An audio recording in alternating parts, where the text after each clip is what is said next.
my question, if you don't mind, because it is my show. Sundays at 9:30, only on GB News, the People's Channel, Britain's news channel. Westminster's full of talk, but out here, it's the real world. Am I allowed to talk now? No, that's it. This is where it matters, real people and real lives. That's what politics is all about. In fact, has Trump made a good start? No. Straight answers, no spin, and just a couple of pints. How many fingers have I got up? About 10. So join me for Lee Anderson's Real World every Friday at 7 p.m, only on GB News. The People's Channel, Britain's news channel. More and more people are now tuning in to GB News. They shape our programmes, we try and incorporate them in our shows as much as we can. Our audience are really interactive. Our listeners, our viewers, they're growing. And that's because they tell their friends and family about what we're doing here at GB News. It feels like the depth of that connection has strengthened as well. Thank you so much for speaking to us on GB News. Come and say hello to everybody that's here from GB News. It's been an exceptional event. We've come a long way here now. Thank you, GB News! What's so unique about GB News viewers is that they really, really love our country. And they talk about us so proudly. We're on a journey together. We are here for all of Britain. We believe in this country, we believe in its people, and we believe in all of the communities who live here. That's what makes us the fearless champion of Britain.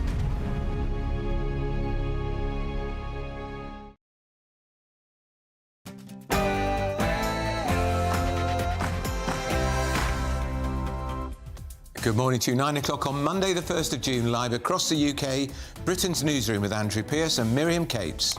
Well, the unions are turning right. New polling this morning shows that trade union members are now just as likely to support Reform UK as they are the Labour Party.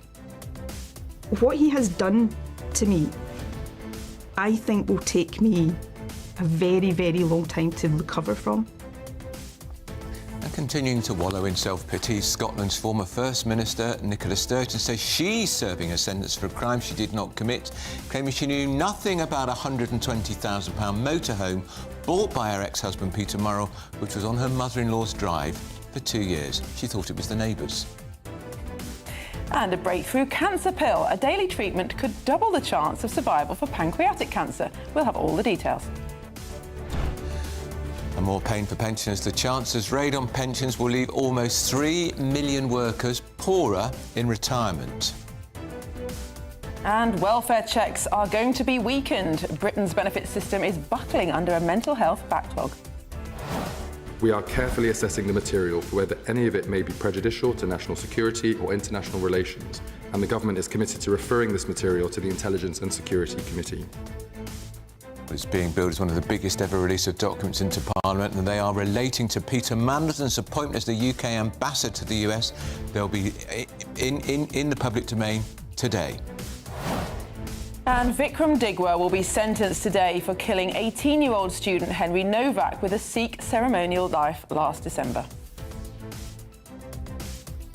Ration cards plans. The Conservatives want new controls to stop criminals spending their benefits on alcohol, drugs and gambling.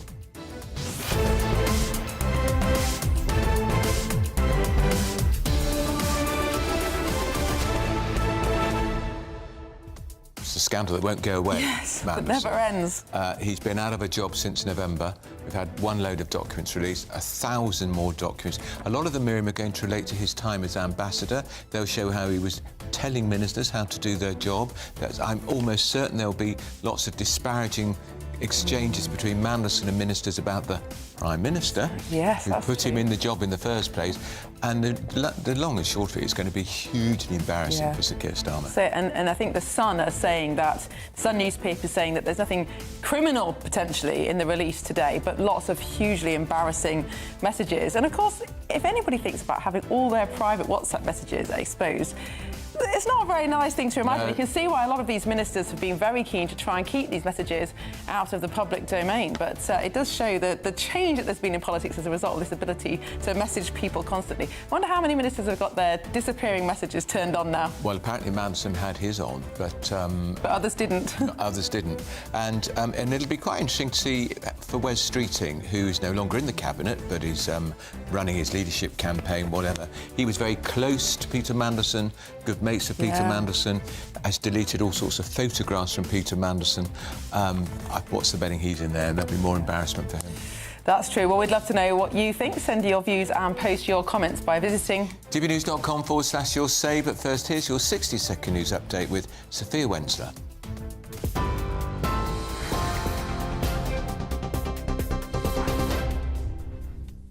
Andrew, Miriam, thank you and good morning. Your headlines at 9:33.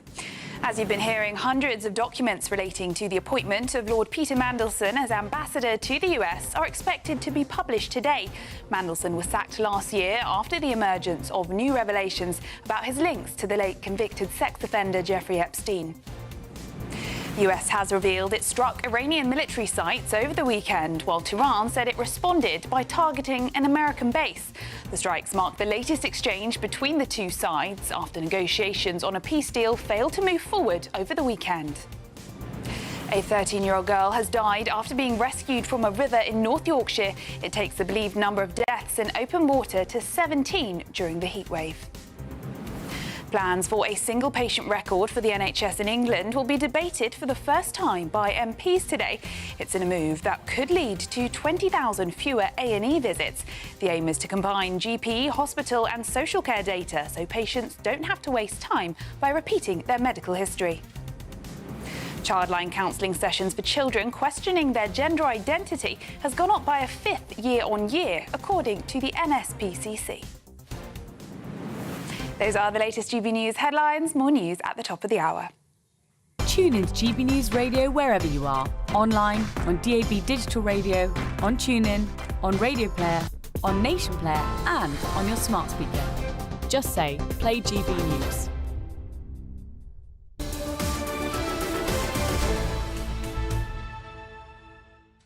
Hello, good morning and welcome. You're watching and listening to Britain's Newsroom. We're live across the United Kingdom on GB News with Andrew Pearce and Miriam Cates.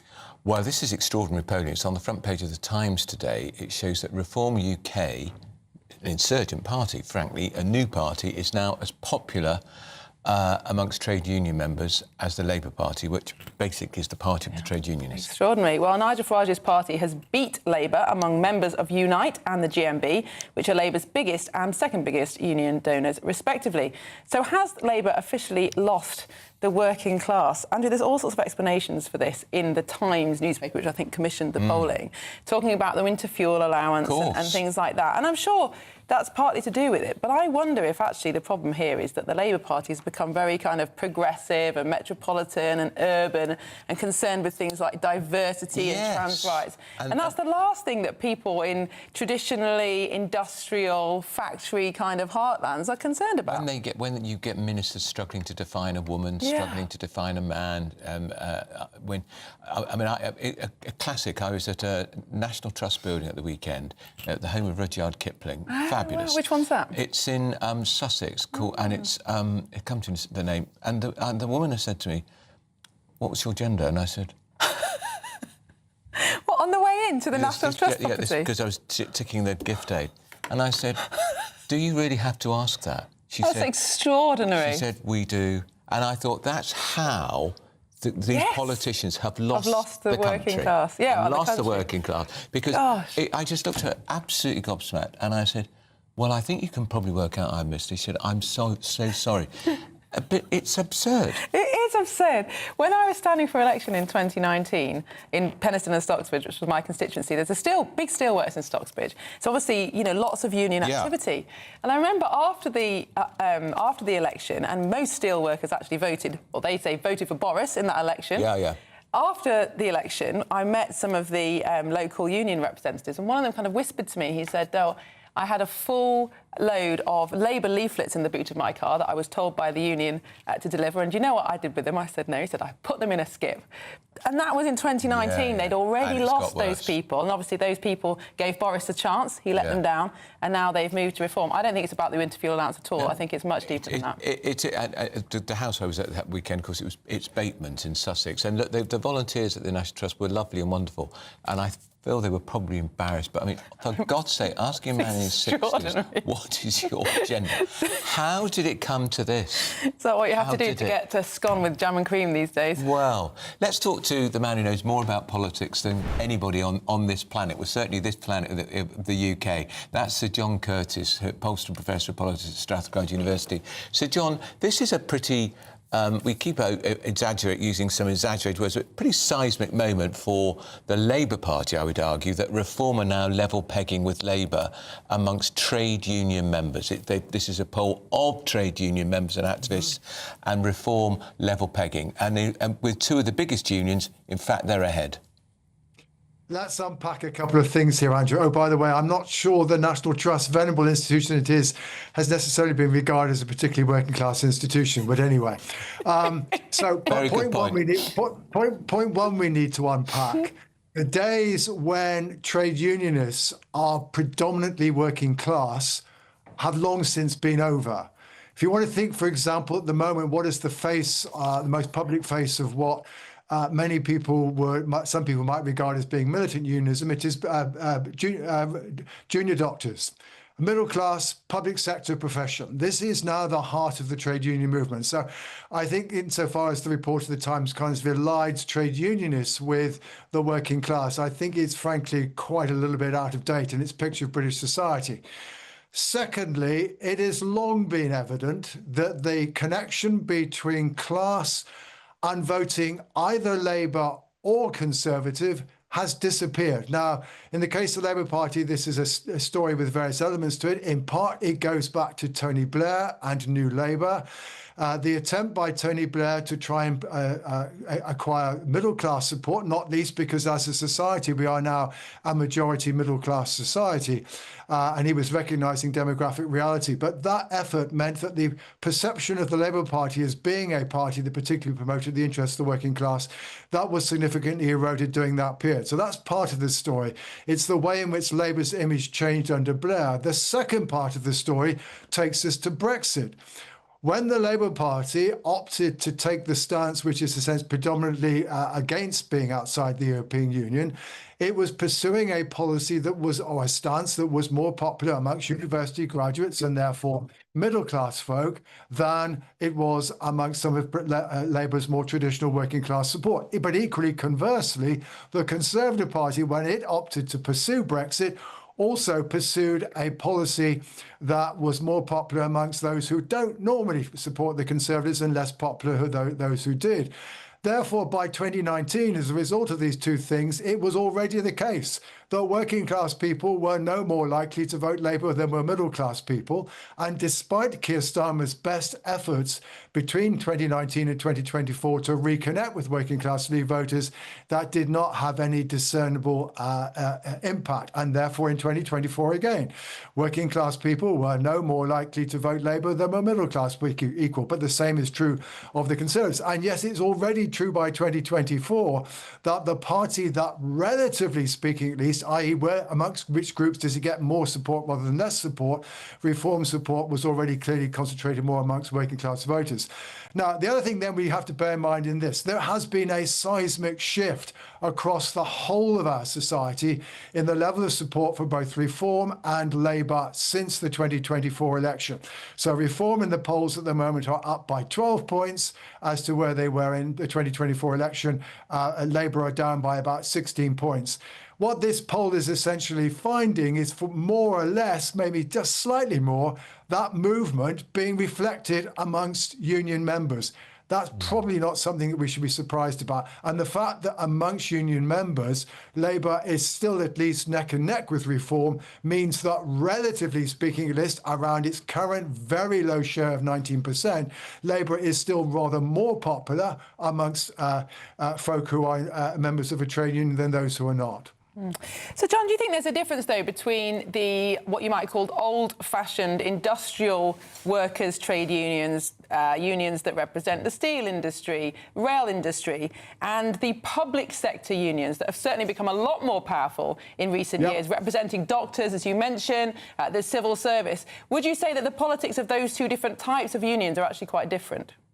Yes, but of course what is true is that whereas the former used to be the dominant part of our trade union movement, and if we think of the battles between unions in government, for example, in the 1970s, they were essentially around but those unions particularly who represented skilled working class voters who were trying to avoid some of the pay curbs that the government was trying to introduce at that time.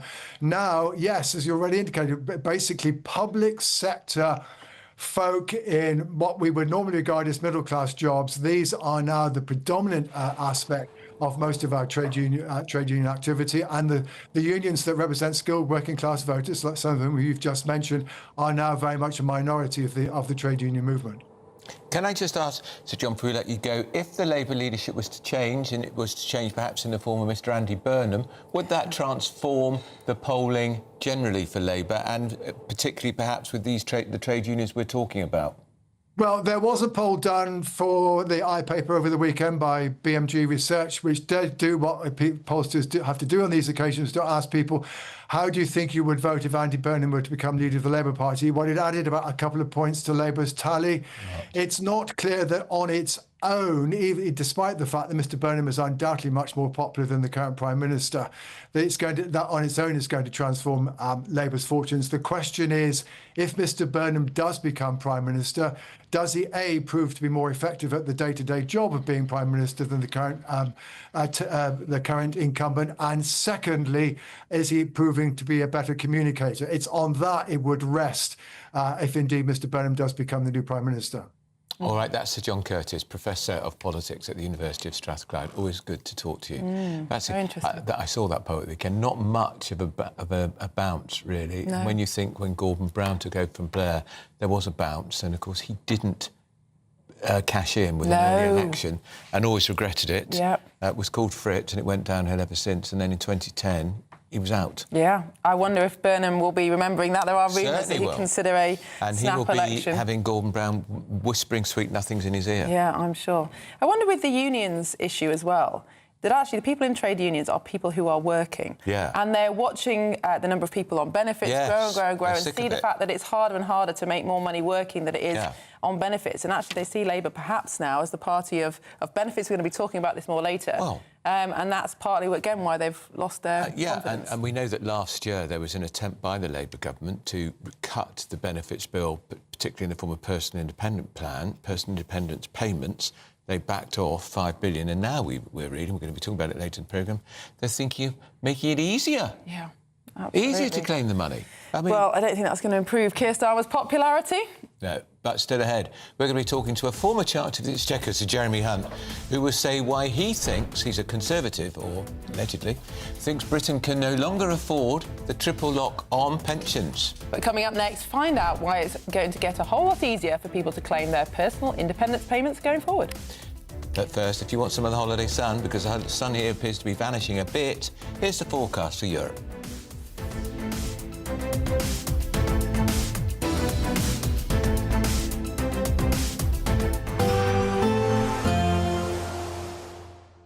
Can't wait to get in that sea. Lovely and warm. Just like the feeling of having great travel insurance. All Clear Travel Insurance sponsors GB News Travel Destinations Forecast.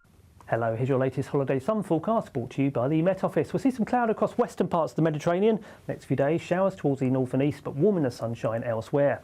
Certainly across the Canaries, Madeira on Tuesday, we'll see some cloud, a few showers feeding in from the north. Much of Iberia fine, but notice showers across southern France into parts of Greece. Could be locally heavy and thundery in nature, but in the sunshine elsewhere, pretty warm for the time of year.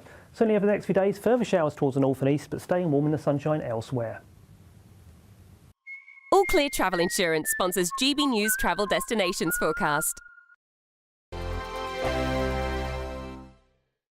Westminster, the ultimate clique. And you're fighting like rats in a sack. But here on the Camilla Tominey Show, we ask the questions the establishment media is too scared to ask. OK, let me ask you a straight question, because I know you're a straight-talking politician. Whether it's net zero, illegal immigration or law and order, nothing is off-limits. You had the power then. Yeah, as I And say, now you've lost it. That's the Camilla Tominey Show, a politics show that's fearless. No, let me finish my question if you don't mind, because it is my show. Sundays at 9:30, only on GB News, the People's Channel, Britain's news channel. Martin Daubney, weekdays from 3 p.m. Colin, it's always an absolute pleasure to have you on the show. And of course, you're wearing your full Chelsea pensioner regalia. It's a resplendent sight. Colin Thackeray, 2/3 of young people don't even know what VE Day is. You know what it is. You lived through it. Tell the nation how important it is and your memories of that beautiful day. Well, extremely important to remember and to continue to remember.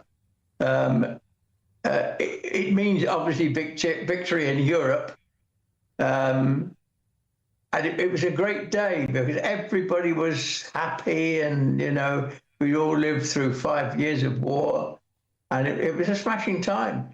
And I'd rather hope that people will continue to do so.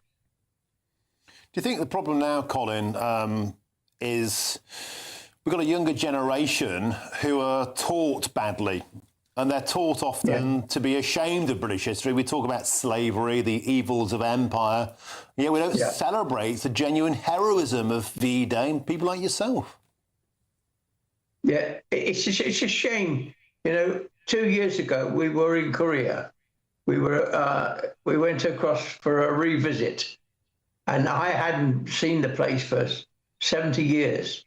And it was extraordinary. The place the school was built up, and the people were marvellous. And every child knows exactly when the war was there, what we were there for. And we were told, I was told by a 9-year-old, it never occurred to me, that look, if you didn't come, we would be living the same as North Korea. That's a shame, isn't it? GB News, the People's Channel. Breaking news, live updates, stories that matter. From the heart of the GB Newsroom to every corner of Britain, with our team of dedicated journalists across the UK. GB News bulletins are there to deliver the latest news that matters to you. Bulletins on GB News, the People's Channel, Britain's news channel.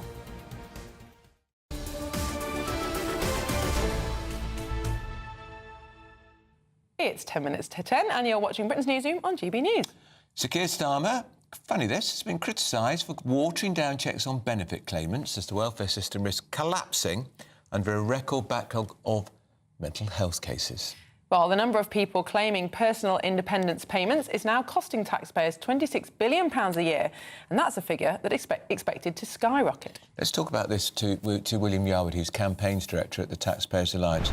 William, morning to you. Nice to talk to you. It's extraordinary, isn't it? A few months ago, we were talking about the Prime Minister's forlorn failure to not just reform personal independence payments, but to cut the amount we were paying. Now it appears, under pressure from his MPs, he's going to make it even easier, which means the bill goes up even further. Yeah, well, good morning, Andrew. Good morning, Miriam. And I don't think this should be a massive surprise to any of us who've been following this welfare saga with the Labour government over the last year or so. You're exactly right when they tried to push through the welfare reform bill, which, by the way, Andrew, that was only going to reduce welfare spending by about £5 billion over the course of the Parliament, which is a drop in the ocean considering what our welfare bill is going to be by the end of this decade, namely over £400 billion. But nevertheless, moving towards welfare reform, moving to reduce that welfare bill was inevitably a good thing. But of course, like you said, Labour backbenchers simply weren't having it. And this is just yet another example of essentially Starmer, Reeves and Pat McFadden essentially caving into the backbench of the Labour Party in order so that they can basically say, oh, we've never cut benefits. We're not going to reduce the benefits bill because it's too harsh, it's too mean. But quite frankly, when you look at the amount of young people claiming for things like ADHD and anxiety, when you look at the overall cost of this welfare bill, whether it's on disability payments, whether it's on pensions, you have to think and listen to yourself, how on earth are we going to afford this by the end of this decade? Because £400 billion is an unsustainable number, and I don't genuinely think that taxpayers are going to be thankful for footing that bill in a few years' time. Well, apparently for under 25s claiming personal independence payments, 75% are claiming for mental health reasons. That's obviously been a significant driver of the increase. But in the period up to 2020, there were 19,000 new awards made per month. But since 2021, there have been about 42,000 new awards per month. And one of the things that has driven this seems to be just a process change, more online and telephone appointments, but also more reminders sent by the DWP and deadline extensions so that people just can't drop out. Do you think that was a mistake? Yeah, of course it was a mistake, Miriam. I mean, obviously, one of the reasons why these assessments went online in the first place was mainly due to the coronavirus pandemic. I think before the pandemic, about 10% of all assessments were done online, with 90% being in person. But now that's the other way around. The majority of assessments are done online. And, you know, we're talking online right now. We can't really properly assess each other in regard, if I was applying for welfare, for example. But also when it comes to eligibility, yeah, I think that, you know, ever since COVID, and I bring this back to COVID again, I think people have been exposed to the welfare state in a way they never have been before, and realised essentially what you could get off it. Now, in many cases, I think that previous government, and indeed this government, is dragging their feet in terms of getting assessments back into person and restricting eligibility. But like I said earlier, this is mainly because welfare reform is one of the hardest things to do, because it's seen as mean, it's seen as nasty, it's seen as something that, you know, you're just going after a vulnerable set of people.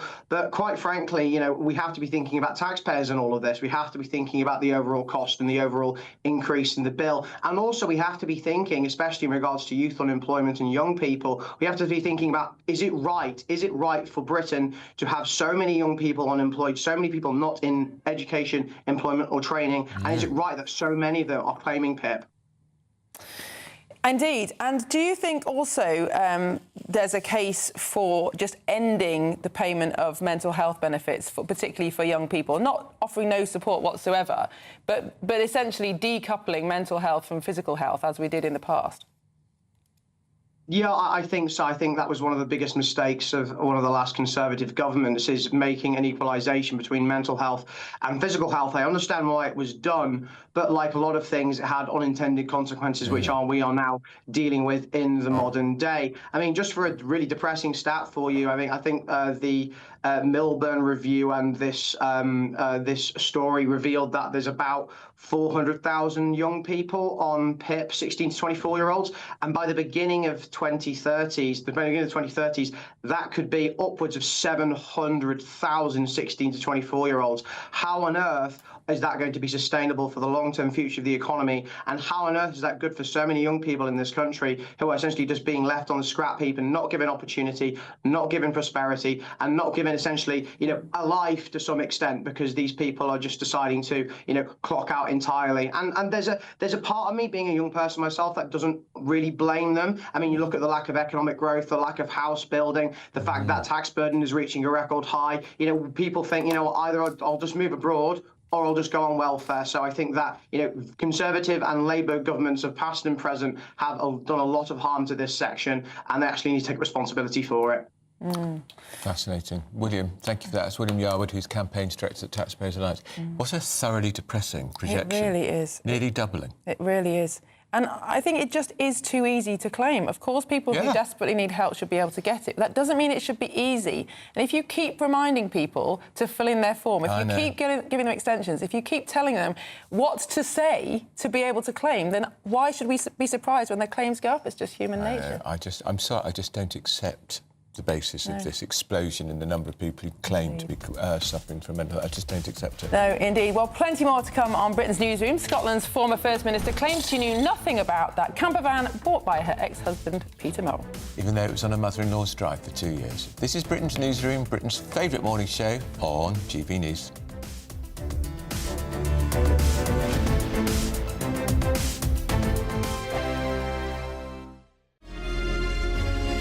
Thank you, Britain, for the thousands of you who are becoming friends of GB News each and every week.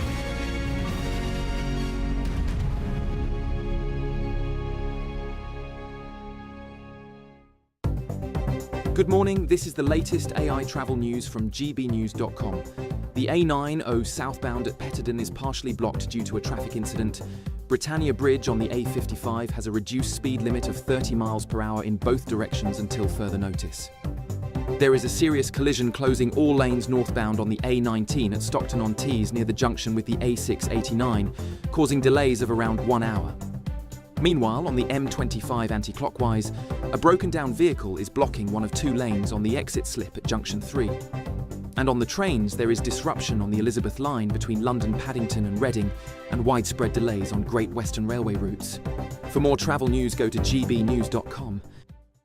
There's a totally tax-free £76,543.21 in cash to be won. Cash to spend on anything you like. That's like having over £6,000 extra to spend each month for a whole year. You could spend it on a bucket list holiday, treats for all of the family, or just save it for a rainy day. For a chance to win, text cash to 63225. One entry costs £2.50 plus one standard network rate message. Or text bonus to 63225. 5 entries cost £5 plus one standard network rate message. Go to gbnews.com/win. Entries start at £2.50. Call 0903 686 3232. Calls cost £2.50 plus your network access charge. Or post your name and number to GB21 PO Box 8690 Derby DE1 9TT. UK only. Entrance must be 18 or over. Lines close at 4 p.m. on the 26th of June. This is a network giveaway. Entries will be pooled. Please check the closing time if listening or watching on demand. At the stroke of midnight, the news doesn't stop, and neither do we. Day in, day out. Forget stuffy late night TV shows. We're giving you a front row ticket to the centre of the political universe. Because breaking news doesn't wait for the morning. And neither do we. Join us for one of the most controversial and volatile times of politics in human history. A very big story. Big story over here. You won't get this anywhere else. The Late Show live at midnight, every night. Only on GB News. From the school run to the home run, watch a new show for all of Britain. He can say whatever he wants. A straight talking show where all voices are heard. And, you know, when are we going to stop talking about smashing the gangs and actually do it? With the stories that matter from every part of our country. There's a bit of a crash landing there for your Chancellor. Bold, fearless and standing up for you. That's me, Martin Daubney, 3 p.m. till 6 p.m, weekdays, here only on GB News. The People's Channel, Britain's news channel.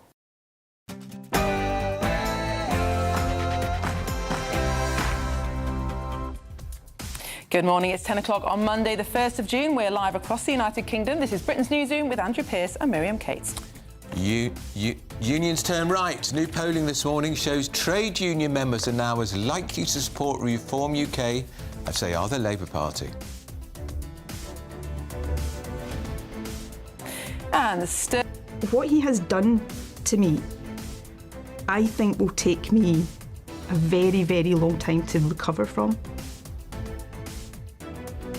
Sturgeon's stand. Scotland's former First Minister says she's serving a sentence for a crime she did not commit, claiming she knew nothing about a £120,000 motorhome bought by her ex-husband, Peter Murrell. And there's been a breakthrough cancer pill. A daily treatment could double the chance of survival rates for pancreatic cancer. Very important. We'll have the details on that. And pension pain. The Chancellor's raid on pensions will leave almost 3 million workers poorer in retirement. Remember when Labour said they were going to cut the welfare bill? Well, Britain's benefit system is now buckling under a mental health backlog, and they're weakening the way you can claim. We are carefully assessing the material for whether any of it may be prejudicial to national security or international relations, and the government is committed to referring this material to the Intelligence and Security Committee. And Mandelson Files released the latest. Documents relating to Peter Mandelson's appointment as the UK's ambassador to the US will be published later today. And Vikram Digwa will be sentenced today for killing 18-year-old student Henry Novak with a Sikh ceremonial knife. And a return for rationing. Well, the Conservatives want new controls to stop criminals spending benefits on alcohol, drugs and gambling.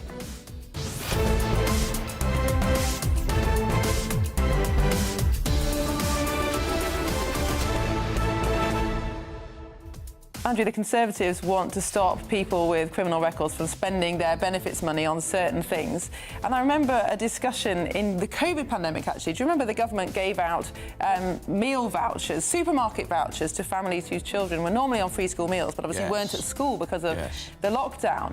And there were lots of reports from supermarkets that parents were spending these vouchers on alcohol, cigarettes, and there were lots of calls to stop the money. But of course, you know, if you give people cash, it's their choice then what they spend it on. I don't know. It's very difficult to see how they're going to enforce it. Yeah. I think it's quite a good headline, though. Yeah, true. And I think Chris Philp was asked yesterday by Camilla Tominey on this channel whether or not they would extend that to all benefits claimants. Yeah. Because that's a lot of state control you're looking at, isn't it? Yeah. And when the state tries to control it, always goes wrong. As ever, tell us what you think. Send your views, post your comments by visiting gbnews.com/your say. But first, here's the news with Sophia Wensler.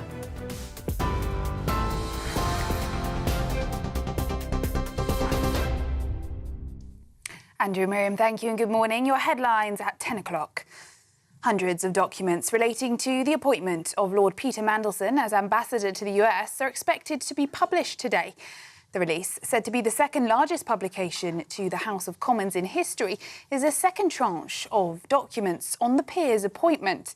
Lord Mandelson was sacked as ambassador last year after the emergence of new revelations about the extent of his relationship with the late convicted sex offender Jeffrey Epstein. The first tranche of documents published in March showed Prime Minister Sir Keir Starmer was advised that Mandelson's relationship with Epstein posed a general reputational risk. Health Secretary James Murray promised transparency. People expect transparency over what's happened, and as a government we've committed to putting out all of the information required. But Conservative Party Chairman Kevin Hollinrake said it's only down to his party that the documents are being released at all. It's only because of the work of Kemi Badenoch and her team that we got this information out in the open in the first place. They were not going to provide this information. Indeed, it was their own backbenchers, led by Angela Rayner, who then forced the Prime Minister to agree to our, what we call a humble address, which is the mechanism by which these documents should be released. This is a scandal. This is the association with a known paedophile, which the Prime Minister knew about and still went ahead with the appointment. It's absolutely right, therefore, that we should get the full information on exactly the nature of that appointment and the circumstances around it. And some breaking news now. Two prominent US political commentators who were due to speak at events in the UK this week have been banned from entering the country because their presence in the UK may not be conducive to the public good. Cenk Uygur, the host of the Young Turks online political talk show, and Hassan Piker, who runs his own hour-long stream each day, have been stopped from appearing at SXSW London and an event run by the University of Oxford students. The US has revealed it struck Iranian military sites over the weekend, while Tehran said it responded by targeting an American base. The strikes mark the latest exchange between the two sides after negotiations on a peace deal failed to move forward over the weekend. US President Donald Trump urged his critics to sit back and relax in a post on Truth Social this morning. He said Iran really wants to make a deal and it will be a good one for the USA. Arsenal fans celebrated yesterday in North London after their first Premier League title in 22 years.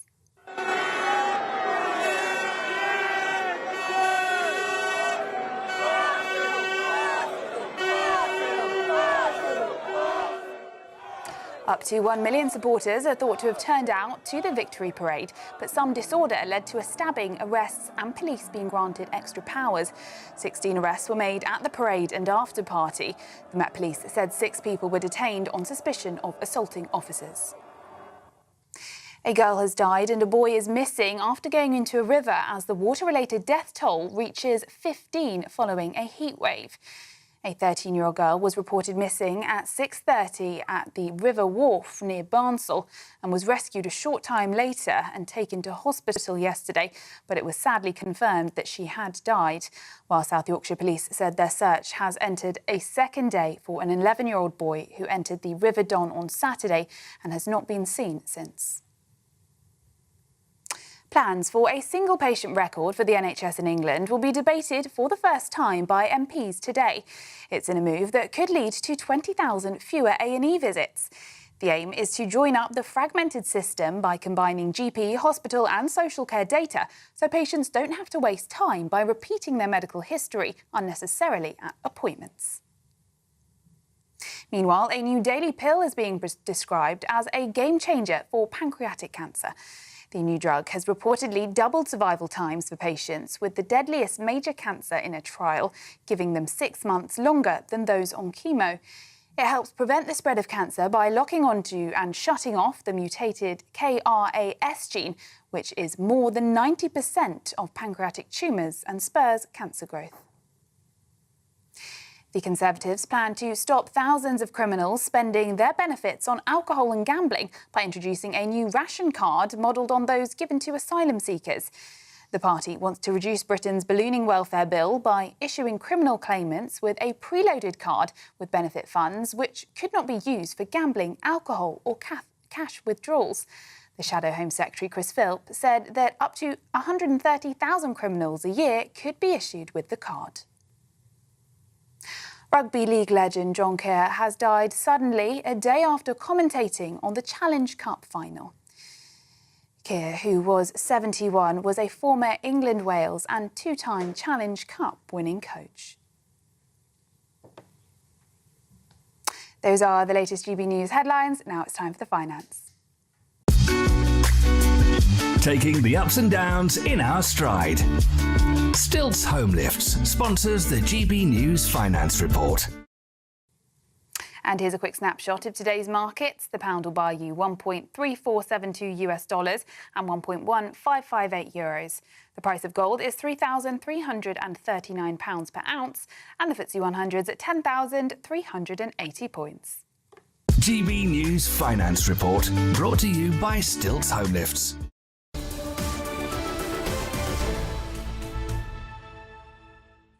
Hello, good morning and welcome. You're watching and listening to Britain's Newsroom. We're live across the United Kingdom on GB News with Andrew Pearce and Miriam Cates. Well, we've got some breaking news. The UK will not have to pay Rwanda millions of pounds over the failed migrant deportation deal after winning a case at The Hague's Court of Arbitration in the Netherlands. We'll have more on this later. Just to remind you, of course, over 200 migrants crossed the channel illegally this weekend. And in my view, if we stuck with the Rwanda deal, it might have gone away completely. Absolutely, it might have been a deterrent. I think the government will be very pleased with this news, though. It would not have been a good look to have to spend taxpayers' money compensating the Rwandans for that breach of contract that the government ditched, of course, the plan as soon as the election was over. Well, shall we have a look at what you've been saying on gbnews.com/your say? Do, of course, get your comments in. Going to be talking to Jeremy Hunt later, the former Chancellor. He's calling for the triple lock to be scrapped, saying it's unaffordable. Peter says triple lock is no gravy train. All it does is allow pensioners to keep pace with the rest of society.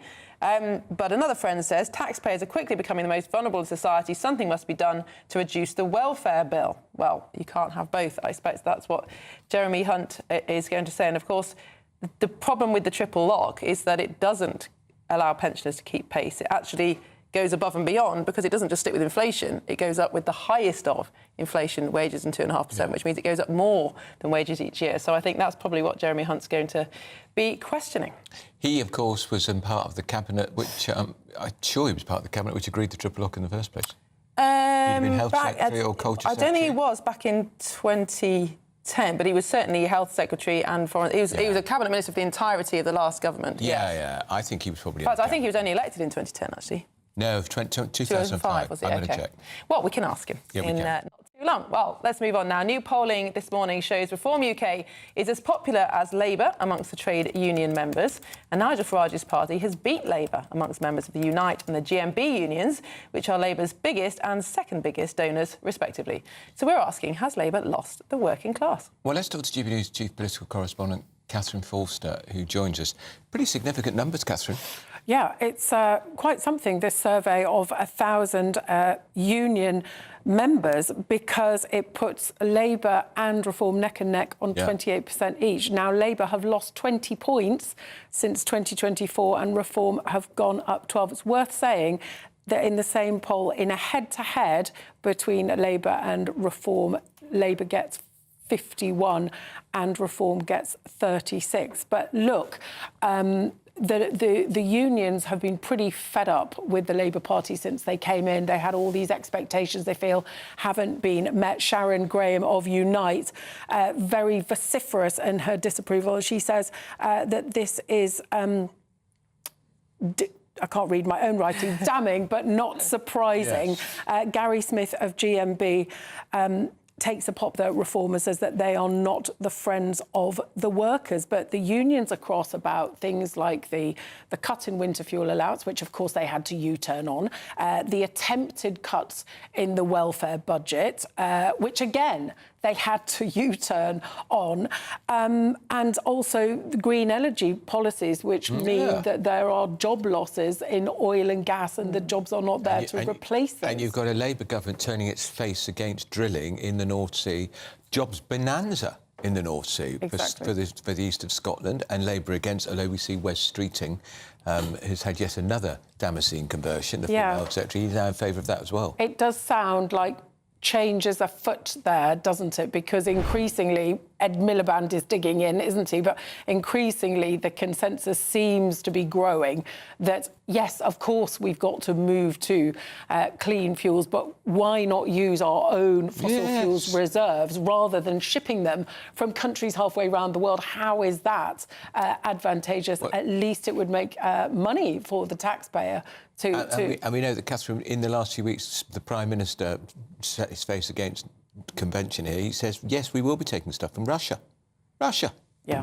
Although it turns out, there was such a hullabaloo about that, but it turns out that we have been doing this all the time. We have been buying jet fuel that's been converted via, Russia, Pakistan, for all of this time. It was only that was going to stop. And in fact, they have continued it because they want us to get away on their summer holidays. But Nigel Farage, of course, this poll is absolutely delighted. He's saying Labour no longer the party of the patriotic working class. And 62% of people in this survey agreed that Labour have lost touch with working people. The government, of course, are saying they always have been the party of working people, and the biggest upgrade to workers' rights in a generation, national minimum living wage up, all these things that they are doing, it doesn't seem to be cutting through with union members.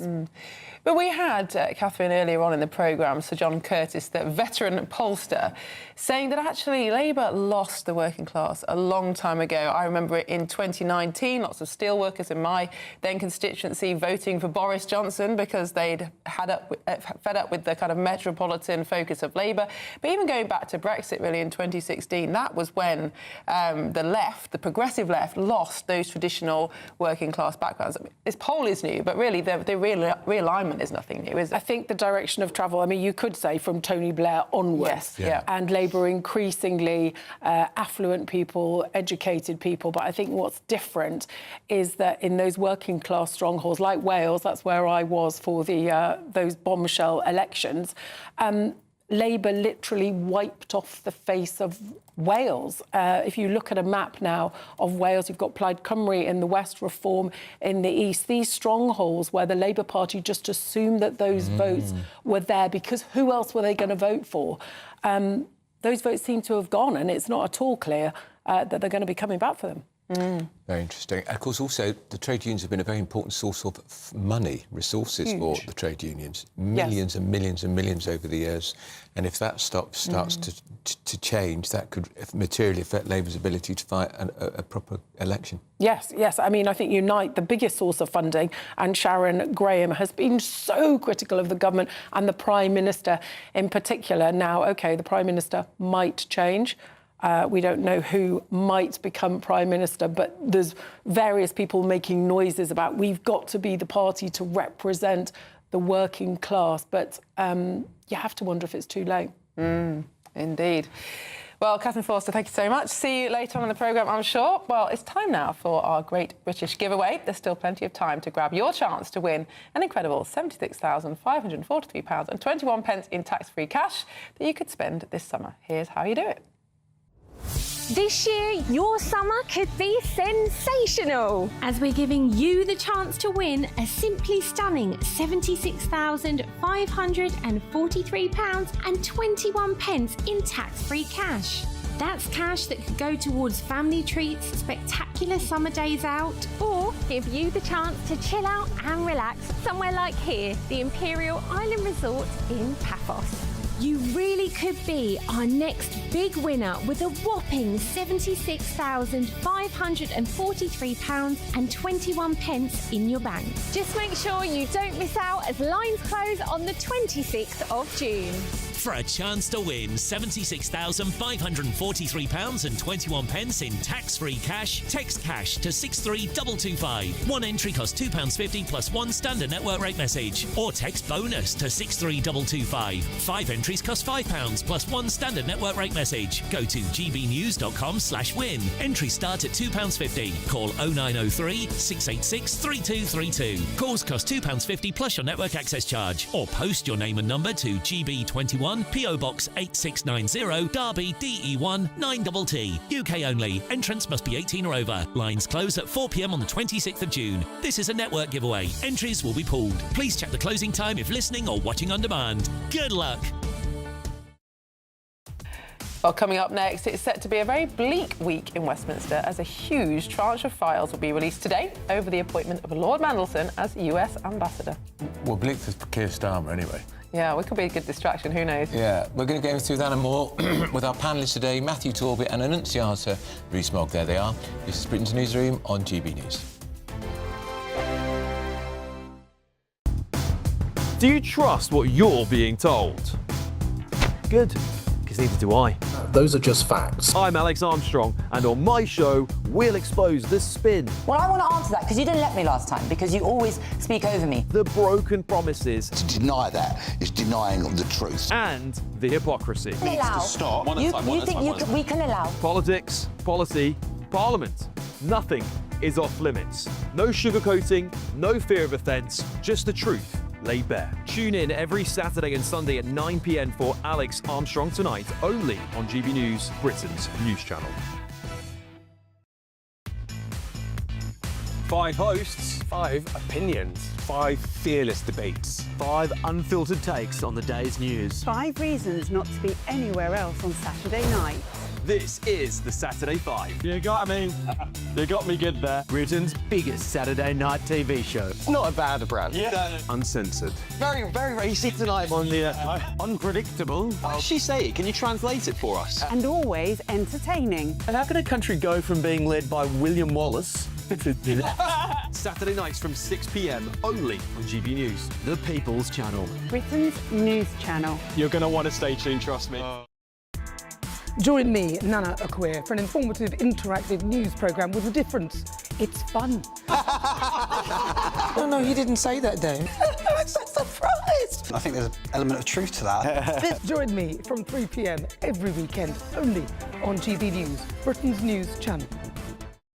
Hi, I'm Michelle Dewberry, and my show is your opportunity to cut through all the noise and dive in headfirst to some robust debates. Ideas clash. Situation, No, isn't it? no, Because the failure is... You're deliberately avoiding my point. Nothing's held back, And if you think this is the end of it, wait for more. and we do not shy away from the difficult stuff. Sometimes I want to shake people and say, if only you understood. So join me on Jubes & Co. weeknights at 6 p.m, only on GB News, Britain's news channel. At GB News, we love to hear from you, our loyal community. So drop us a line at gbnews.com/yoursay. There you can talk to each other and also to the presenters live on air. gbnews.com/yoursay, because GB News is your channel, Britain's news channel. You want to know what's really going on in the corridors of power? Labour don't know what to do with you half the time, and that makes you quite lethal in the chamber. Get behind the headlines with Chopper's Political Podcast. Join me, Christopher Hope, as I sit down with the great and the good of British politics. We'll see where this ruling takes us. These are the stories shaping our nation. Chopper's Political Podcast, available now on all platforms. Listen in and stay ahead.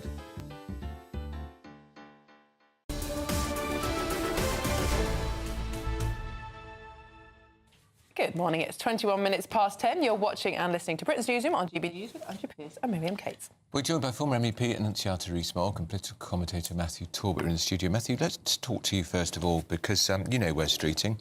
My word, hardly a day goes by without a U-turn. He's catching up with Keir Starmer in his U-turns, because the other day it was he objected to the rise in national insurance for employers. Congratulations, Mr Streeting, because so did we, or certainly I did. I think Miriam did too, because thought it was a tax on jobs because it was passed on to workers. And now, my word, he thinks we should be drilling in the North Sea oil to boost the economy. Who'd have thought it? Well, I'm sure Mr Streeting would say that, you know, government is about collective responsibility, and I'm sure, just like Keir Starmer did in opposition, he spoke out round the cabinet table at the time, but nobody really remembers what happened. Yeah, I don't know what the tactic is from Wes, to be totally honest with you. I think he must know. I'm assured by his team he absolutely has 80-odd MPs and he can trigger it if he wishes, but Andy must be there if he's going to be there and all the rest of it. I don't know if he's trying to push Andy Burnham in a certain direction if he's to get in. I don't know if he's waiting. There's this rumour Darren Jones is going to come in as a sort of centrist candidate. Chief Secretary to the Prime Minister.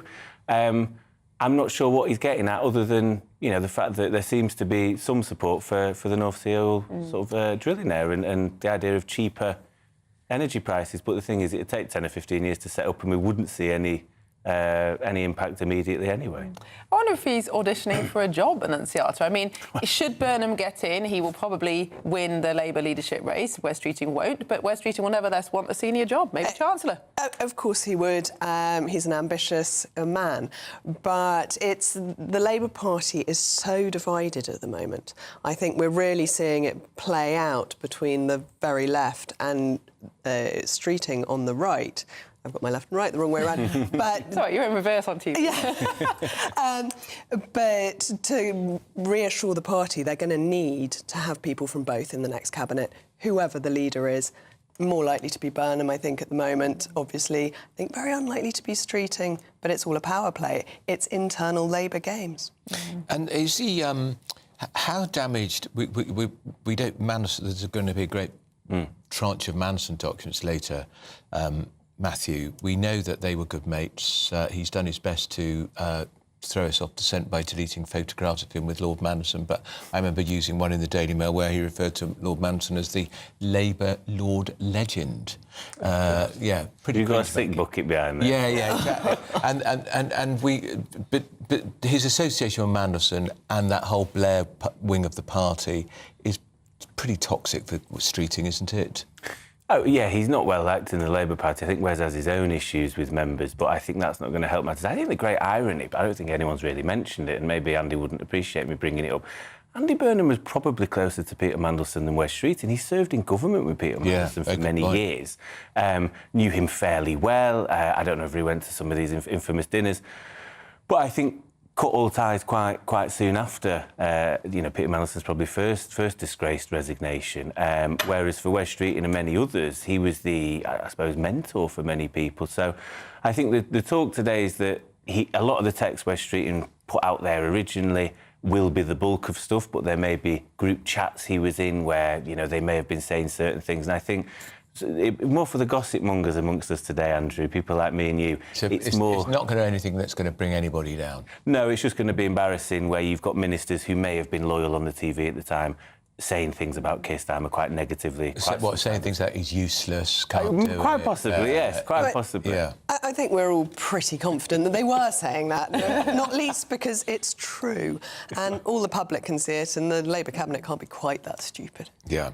It does underline the dangers of WhatsApp as an informal method of communication, because before WhatsApp, MPs would have gathered in bars and rooms around the House of Commons, and they would have absolutely had all these conversations, and you need to have these conversations in politics. It's very important, but they would not have been recorded in any way, and MPs would have had complete safety knowing that those conversations were private. I think it really has changed politics. And do you remember back in, I can't remember what year it was, maybe 2022, when Matt Hancock's messages were released by Isabella Oakeshott, of course, which was slightly unwise to give her them, in my view, but anyway.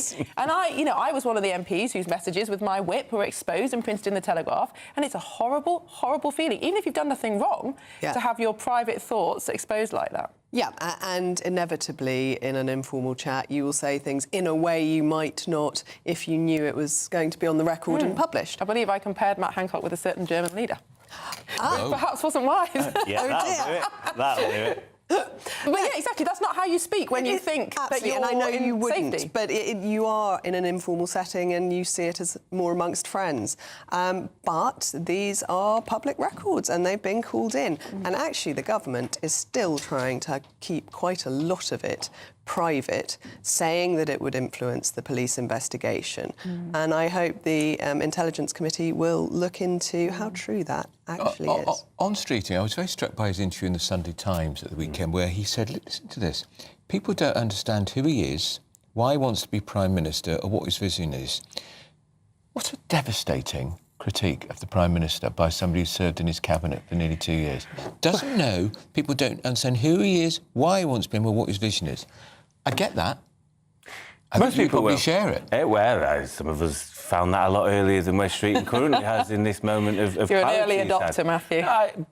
But there's some sympathy I have. If you're called up to serve your country under your leader, I respect there's an element of collective responsibility and you've got to... And in fairness to Wes, he was chucked under the bus a few times as seen as that person that will go out and do the media, especially that morning. They were briefing all about him and he went out and had to sort of deal with it and I think handled it quite well.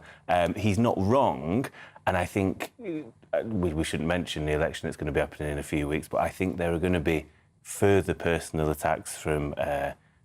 candidates in that by-election that Starmer's going to be put in a bit of a tricky position, so I hear. Oh.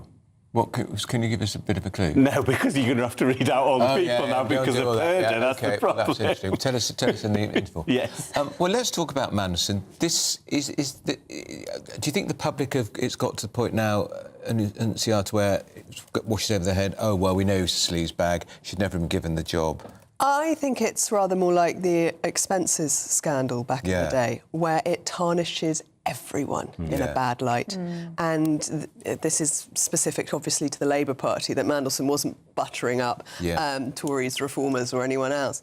But it just shows what a sort of clique it is, how much is going on behind the scenes. And I think the public are fed up with politicians anyway, and this makes them seem worse. And I think how much he aimed to influence, there's going to be texts, I believe, of him asking around for 2024 intake mobile phone numbers. Yeah, I heard that. I'd seen it myself where I'd helped an MP in the previous Parliament cross the floor. He'd only been a Labour MP a month or two.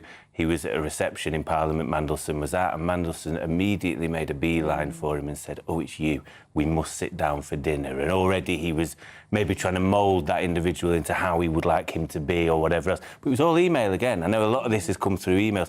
Not phone numbers, here's my private email address. That's how we operate. I've always talked about Peter Mandelson. He like creates a web, a spider's web, in which he snares people into that web. He lures them in. And, I mean, nobody can dispute his brilliant political brain. But see, you say that, and people say, why is he in such a mess? Well, exactly, because all I ever saw is him being daft and getting caught for stuff. Yeah. That doesn't strike me as a... Now, he may have allies in certain areas that may talk him There was up, something but... brilliant about him, which he came back and came back. No, and that came is back true. for a third time. I think he's very good at convincing The people network. he's brilliant. Yeah. Whether he is brilliant is a very different question. But I suppose in the Labour Party at the moment and in recent years, I mean, over the weekend, Kemi Badenoch was highlighting in her team how few MPs in the Labour Party and even in the Cabinet have any kind of relevant, real-world, elite, let's be honest, experience. Really quite and shocking. Peter Mandelson is somebody who did have that and came from a long-standing political family and was the kind of person that would have that understanding of the system, of how the relationship worked, that, frankly, Labour are desperate for even now. They are, and he did know how to get things done. That's unquestionably true. And they do need that, and it's one of the reasons this administration has been such a failure, that it hasn't managed to get things done, whether it's its own backbenches falling out or having to toe various lines. But he might have been a great implementer, but he wasn't a great strategist, and he did get a lot of things wrong. And I think, although we do want more breadth of experience in politics, Mandelson was never the answer. And would you say the most egregious mistake of Starmer's reign? There's been a few. Yeah. I think if you're going to pick out, you know, your sort of best hits, or your worst hits, actually, winter fuel was obviously terminal. I think I said at the time it was terminal. I think clearly putting Mandelson in place and believing people or believing him. And I do think one of the final nails in the coffin was blocking Andy Burnham in Gorton and Denton. I think that if he'd have got in, there would have been pressures, but you wouldn't have lost to the Greens. There wouldn't have been that pressure building up to the locals. And he was already in a position of weakness because of the previous two mistakes. There are things that are a bad look, aren't there? And yes. Mandelson is one of those, the expenses, the Lord Alley clothing scandal was one of those. And there are things that are actually devastating for the country, like lowering the threshold of national insurance contributions. I would say that is a much, much worse mistake in terms of how ordinary people are experiencing the government. Absolutely. I mean, the employment rights bill, it is a disaster. The right to be unemployed. That's what it basically leads to for young people. Yeah. But also the changes to education are going to be hugely damaging. Well, much more on that in an hour. Of also national insurance changes with the collapse in Labour support amongst trade unions. Yes, that's a very good point. We're going to the 60-second news update with Sophia Wensler.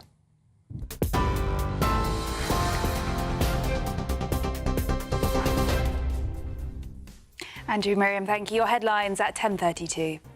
Hundreds of documents relating to the appointment of Lord Peter Mandelson as ambassador to the US are expected to be published today.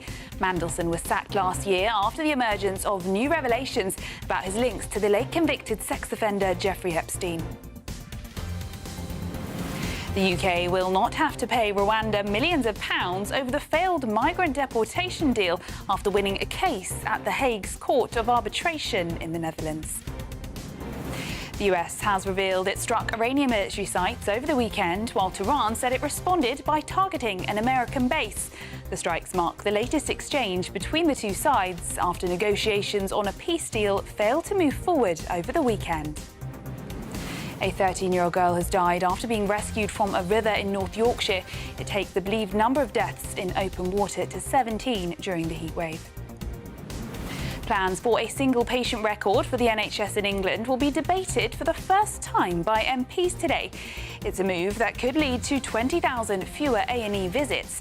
The aim is to combine GP, hospital and social care data so patients don't have to waste time by repeating their medical history. Those are the headlines for now. More news at the top of the hour. Tune in to GB News Radio wherever you are. Online, on DAB digital radio, on TuneIn, on Radio Player, on Nation Player and on your smart speaker. Just say, play GB News.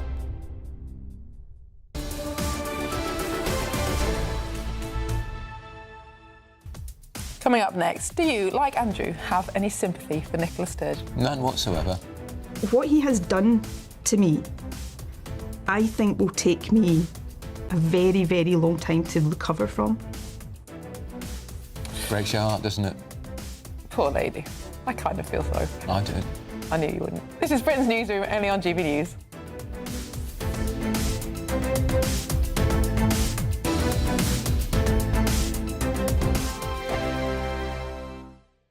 Hello, here's your latest weather update from the Met Office for GB News. We'll see outbreaks of rain moving in across many parts from the west as we go through the day today, although the southeast of England holds on to some warm sunshine.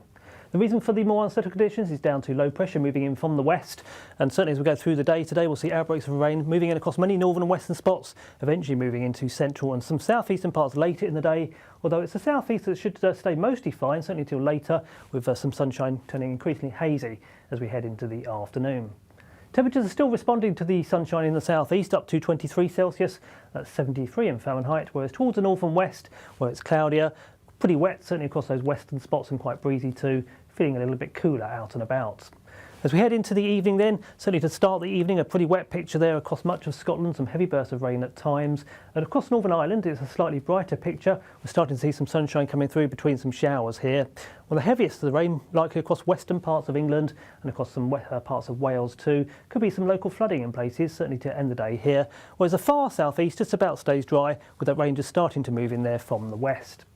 So that rain will progress its way eastwards as we go through the rest of the evening into the overnight period. Whereas out towards the north and west of the UK, certainly across Scotland, Northern Ireland and westernmost parts of England and Wales, into the early hours of Tuesday, we should start to see some clearer spells developing with a scattering of showers too.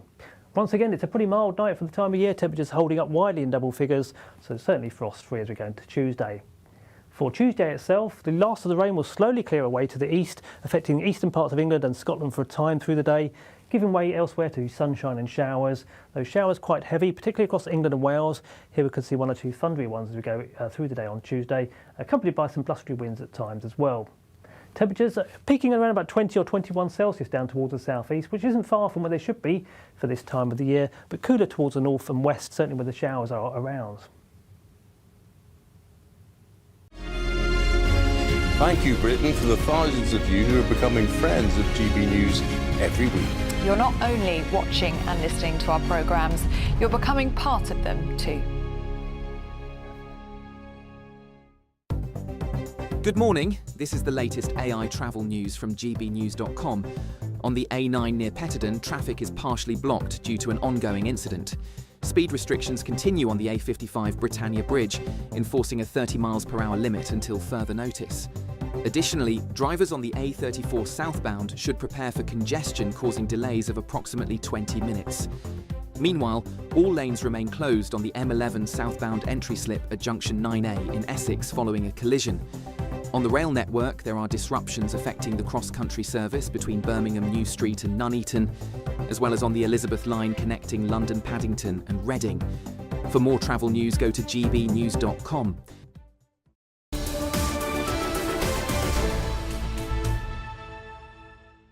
It's 22 minutes to 11. You're watching and listening to Britain's Newsroom on GB News.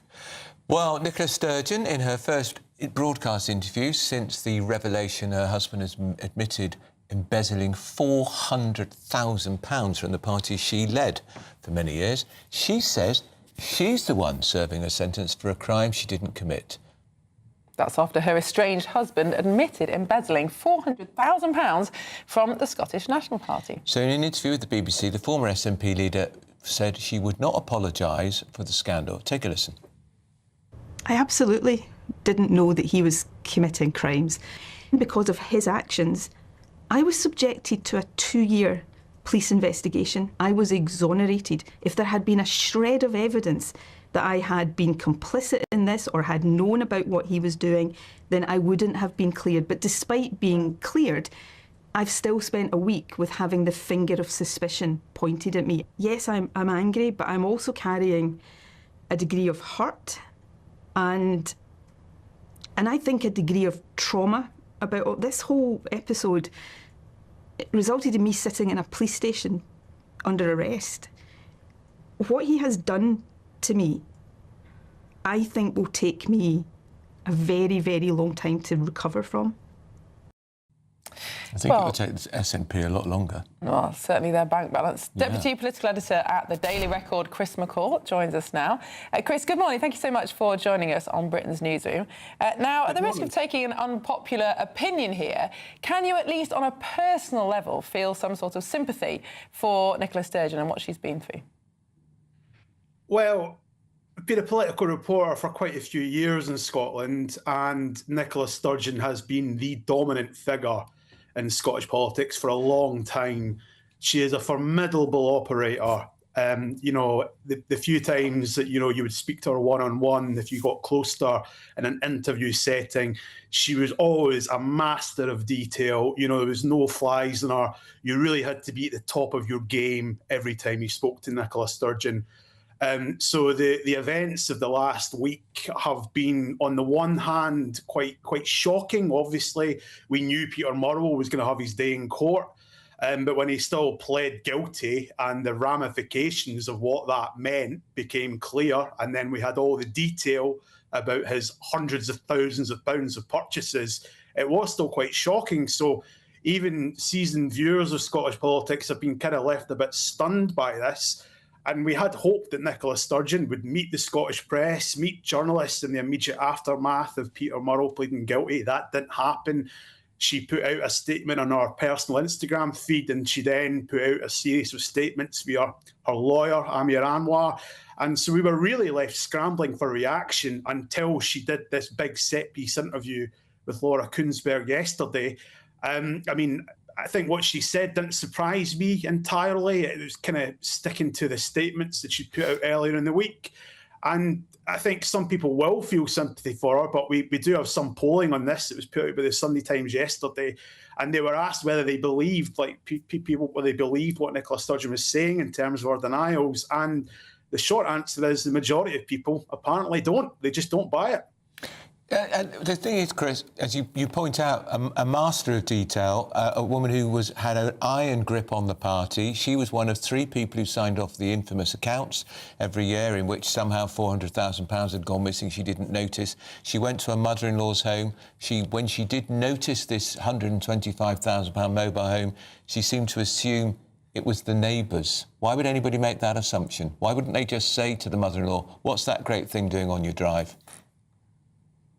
Well, I mean, obviously Laura Kuenssberg asked Nicola Sturgeon this directly, and Nicola Sturgeon basically said, I am paraphrasing here, that because the motorhome was parked at the side of her mother-in-law's house in Dunfermline, that she just kind of assumed it was maybe a neighbour's. Now, whether or not you buy that, I'm not sure that people necessarily do. In the same interview, Nicola Sturgeon was asked about Peter Murrell buying a new Jaguar car costing £80,000, and the former First Minister's answer was basically, I didn't have a driving licence at the time, I've got no interest in cars, why would I mention it? Now, I think anyone that's in any kind of relationship where they're cohabiting with a partner, if they buy a new car, you may assume that would be a topic of conversation around the dinner table. But I mean, we can only take the First Minister at her word that apparently at the home she shared with Peter Murrell, that just wasn't the case. And the motorhome, I mean, the street that this was parked on has become something of an internet obsession in recent days. We've had neighbours who, live not far away from Peter Murrell's mother, have been out videoing the street, pointing at where the motorhome had been parked and saying, if you got out your car here, you would see this.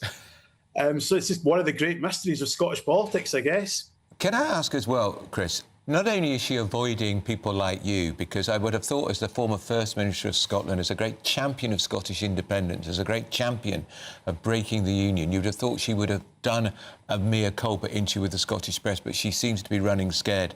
And we also read at the weekend that she's moving to London. Who would have thought it? She's giving up on her bonny Scotland to move to England, to London. An extraordinary revelation.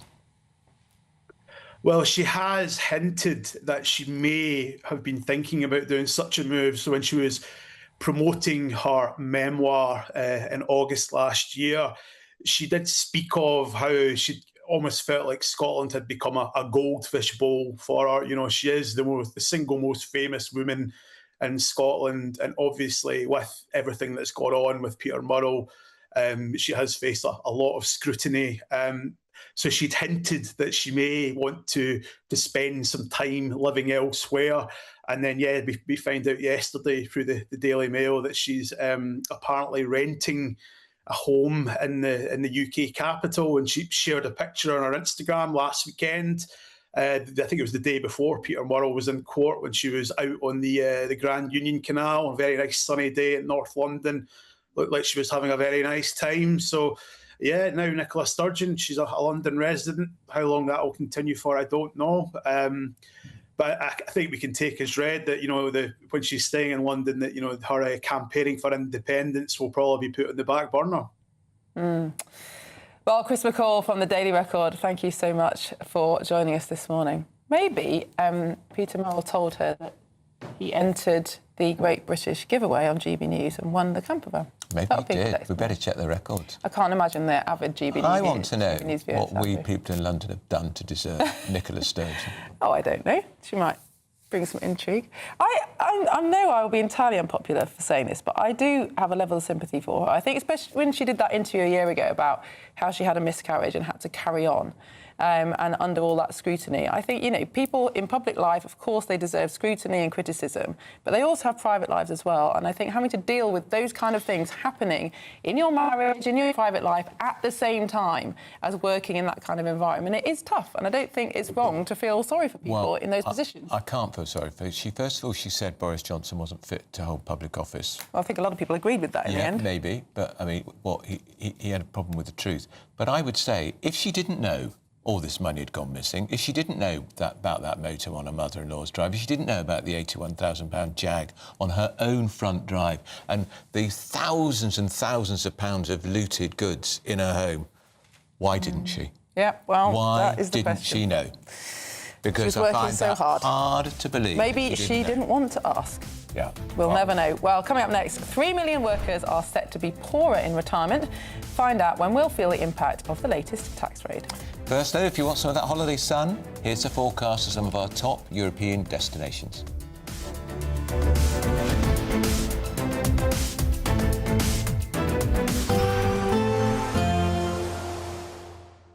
I forecast a perfect holiday in the sun. Weather looking good then? For sure, and no worries about our travel insurance. All Clear Travel Insurance sponsors GB News Travel Destinations Forecast. Hello, here's your latest holiday sun forecast brought to you by the Met Office. We'll see some cloud across western parts of the Mediterranean. Next few days, showers towards the north and east, but warm in the sunshine elsewhere. Certainly across the Canaries, Madeira on Tuesday, we'll see some cloud, a few showers feeding in from the north. Much of Iberia fine, but notice showers across southern France into parts of Greece. Could be locally heavy and thundery in nature, but in the sunshine elsewhere, pretty warm for the time of year. Certainly over the next few days, further showers towards the north and east, but staying warm in the sunshine elsewhere. All Clear Travel Insurance sponsors GB News Travel Destinations Forecast. Exciting news. Every Friday, my Patrick Christie's Tonight Show is going to have a twist to it. We're welcoming some special guests. You. That's right, on Fridays I'm going to be doing my show in front of a live studio audience because this show is about you and what you have to say. It's going to be the same big debates, same big topics, same big opinions. But every Friday night at 9 p.m, you are invited to come on down to Patrick Christie's Tonight to be a part of the action. Only on GB News, the People's Channel, Britain's news channel.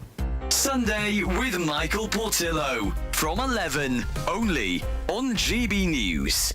Now, GB News' motto could be, bring me your cancelled masses yearning to breathe free. And so I'm delighted to give him a platform on this programme. Delighted to say that Mario joins me now. Mario, I'm sorry you find yourself in this position. Shall we just recap for a moment why you believe that the Elgin marble should remain in the British Museum? You've argued that on this programme before, but it was a while ago. Absolutely. There are two orders of reasons. One is that the Greek claim is basically bogus because it's made on the assumption that they were stolen, which is completely false and unsupported by the extant historical documentation, which is quite clear. We have the grant of permission, even in translation. We have plenty of witnesses at the time who were in Athens who saw this permission in the original and who say Lord Elgin was empowered to do whatever he did because of this permission. So this is one way. The other reason is that now they are an integral part of British culture and an integral part, a fundamental asset of the British Museum. So even if you have full sympathy for the Greek aspiration to recompose an ancient monument that has been broken, first of all, this is not possible anymore because 1/3 of the decoration is gone and they are not putting whatever is remaining back on the temple. And second of all, you cannot break another cultural asset, another cultural collection that has had such a profound impact in our cultural history, in Western civilization cultural history, and just because of a nationalistic view. I understand. GB News, the People's Channel.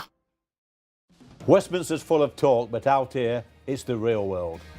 Am I allowed to talk No, now? that's it. This is where it matters, real people and real lives. That's what politics is all about. The fact that Trump made a good start, no. Straight answers, no spin, and just a couple of pints. How many fingers have I got up? About 10. So join me for Lee Anderson's Real World every Friday at 7 p.m, only on GB News. The People's Channel, Britain's news channel.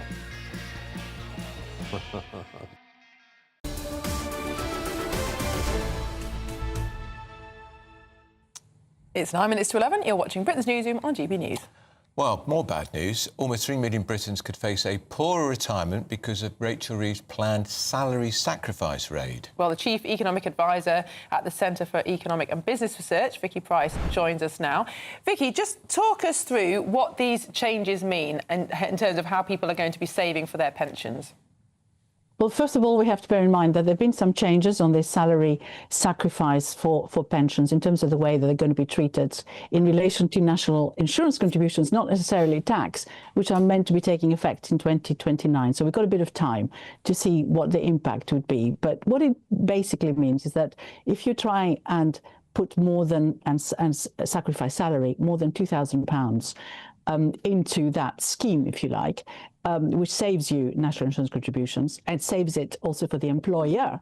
Now, 2,000 would be the cap rather than almost unlimited that you could do before. So that is going to impact loads of people who had seen this as a way, A, of contributing more to their pensions in a way which reduces perhaps some of the tax they have to pay, and B, not moving into the higher paying of tax brackets. So because, you know, particularly above £100,000, you start losing your personal allowance, and by the time you get to 125,000, you've lost it all and you pay more tax as well. So the question is, what will people do and what will employers do if they suddenly find that people are much less willing to go ahead with that type of scheme? Are they going to, are people basically going to maybe decide not to move onto the higher tax bracket themselves and not work that long? You know, a lot of discussions going on, lots of people trying to avoid getting to the 100,000, for example. So the question therefore was that it's all going to be the higher earners, those of that bracket, who are going to suffer most. But what a lot of the evidence is now showing us that actually people are taking it quite seriously and reconsidering whether they will be contributing extra on their pensions and further down the pay scale as well. And that's the real worry. That's why we get such a big number now possibly not wanting to contribute more to their pensions than would otherwise have been the case. And Vicky, this is a big problem for the future because the way our pension system works is there is a state pension, but that's never supposed to be the entirety of your income in retirement. I think only 15% of people actually retire with that their only source of income. And so therefore we need these tax benefits, these tax incentives to make sure people do put their money forward to the future. Yes, because even though we have this auto-enrollment, in other words, you get into working for a firm and get into the pension scheme. And as you rightly say, there's a big advantage in having something additional to your state pension, which is quite low, that you can, if you want, to save yourself some money, in fact, also opt out of this auto-enrollment. So what you really want is have an incentive to have people still contributing. Vicky, I'm so sorry to interrupt you, but we have run out of time. I'm really sorry. That's Vicky Price there on pensions. It's a blow, because that was almost slipped under the carpet, wasn't it? It was. Jeremy Hunt up next. Stick with us.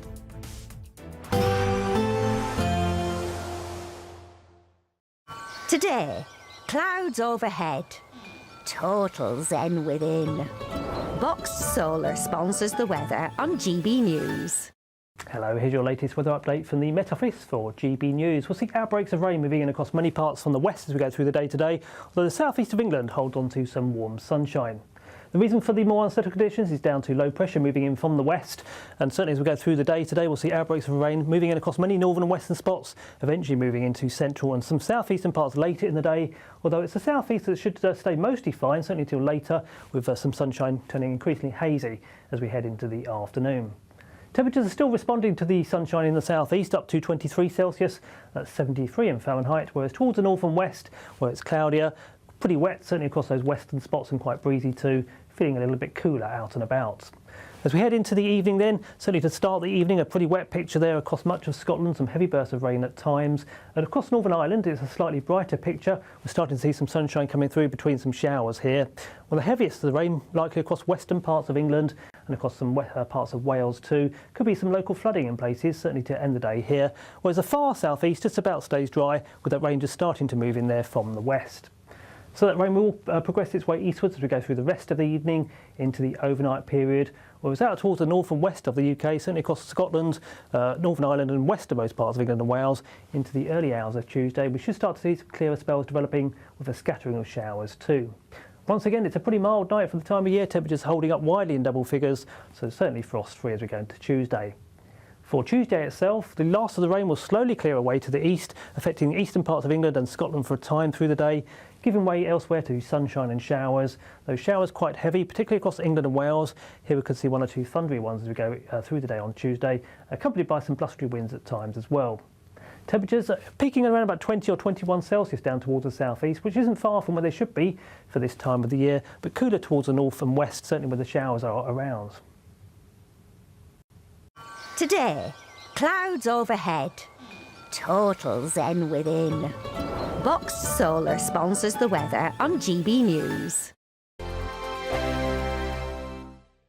We're counting down to a spectacular summer. It's your chance to win £76,543 and 21 pence in totally tax-free cash. A lump sum that you could have in time to splash out with this summer. And because it's tax-free, you get to keep every single penny. For a chance to win, text cash to 63225. One entry costs £2.50 plus one standard network rate message. Or text bonus to 63225. 5 entries cost £5 plus one standard network rate message. Go to gbnews.com/win. Entries start at £2.50. Call 0903 686 3232. Calls cost £2.50 plus your network access charge. Or post your name and number to GB21 PO Box 8690 Derby DE1 9TT. UK only. Entrance must be 18 or over. Lines close at 4 p.m. on the 26th of June. This is a network giveaway. Entries will be pooled. Please check the closing time if listening or watching on demand. Westminster, the ultimate clique. And you're fighting like rats in a sack. But here on the Camilla Tominey Show, we ask the questions the establishment media is too scared to ask. OK, let me ask you a straight question, because I know you're a straight-talking politician. Whether it's net zero, illegal immigration or law and order, nothing is off limits. You had the power then. Yeah, as I and say, now you've lost it. That's the Camilla Tominey Show, a politics show that's fearless. But no, let me finish my question if you don't mind, because it is my show. Sundays at 9:30, only on GB News, the People's Channel, Britain's news channel. Bold. They are under no illusion. Ray, are you a human trafficker? Boundless. I've had enough of the nonsense, and I'm not afraid to say it. Don't get us on the BBC. Every weeknight, I tear through the headlines. The smell of gasoline. Should we be worried about it? From Westminster madness to cultural war chaos. What we're going to do now, they are throwing things out the car as we speak. Get ready, Britain. Here we go. Patrick Christie's tonight, weeknights from 9 p.m, only on GB News, Britain's news channel. As soon as it hits 11 and the headlines come in, the late edition brings you the breaking news from all the front pages. Because the news is going to happen. So get a head start today. Patrick Christie's tonight, late edition. Alex Armstrong tonight, late edition. From 11 o'clock every night. Only on GB News, the People's Channel, Britain's news channel.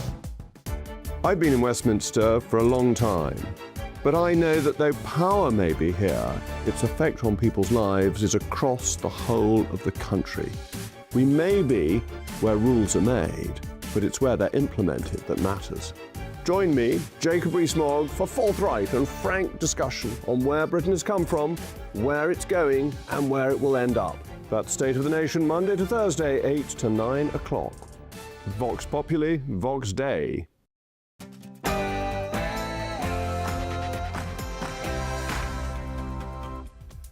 11 o'clock on Monday the 1st of June, live across the UK. Britain's Newsroom with Andrew Pearce and Miriam Cates. Well, the unions turn right. New polling this morning shows trade union members are now as likely to support Reform UK as they are Labour. What he has done to me, I think will take me a very, very long time to recover from. Sturgeon stand. Scotland's former First Minister says she's the one serving a sentence for crime she did not commit, claiming she knew nothing about the £120,000 motorhome bought by her ex-husband, Peter Murrell, which was sitting at her mother-in-law's home. And pension pain. The Chancellor's raid on pensions will leave almost 3 million workers poorer in retirement. We are carefully assessing the material for whether any of it may be prejudicial to national security or international relations, and the government is committed to referring this material to the Intelligence and Security Committee. The release is imminent. Documents relating to Peter Mandelson's appointment as the UK ambassador to the US will be published this afternoon. Elsewhere, Vikram Digwa will be sentenced today for killing 18-year-old student Henry Novak with a Sikh ceremonial knife last December. Really important story here. A daily treatment could double the chance for survival for pancreatic cancer. We're going to have the details on this new drug in this hour.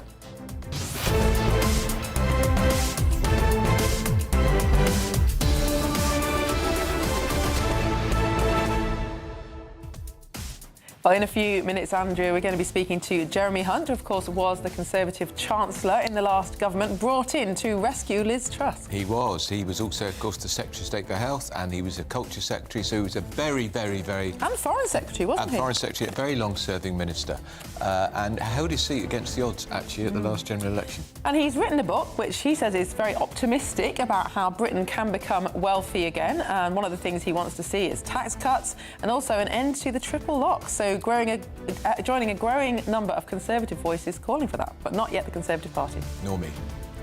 As ever, tell us what you think, send your views and post your comments by visiting gbnews.com/your say. But first, here's the news with Sophia Wensler.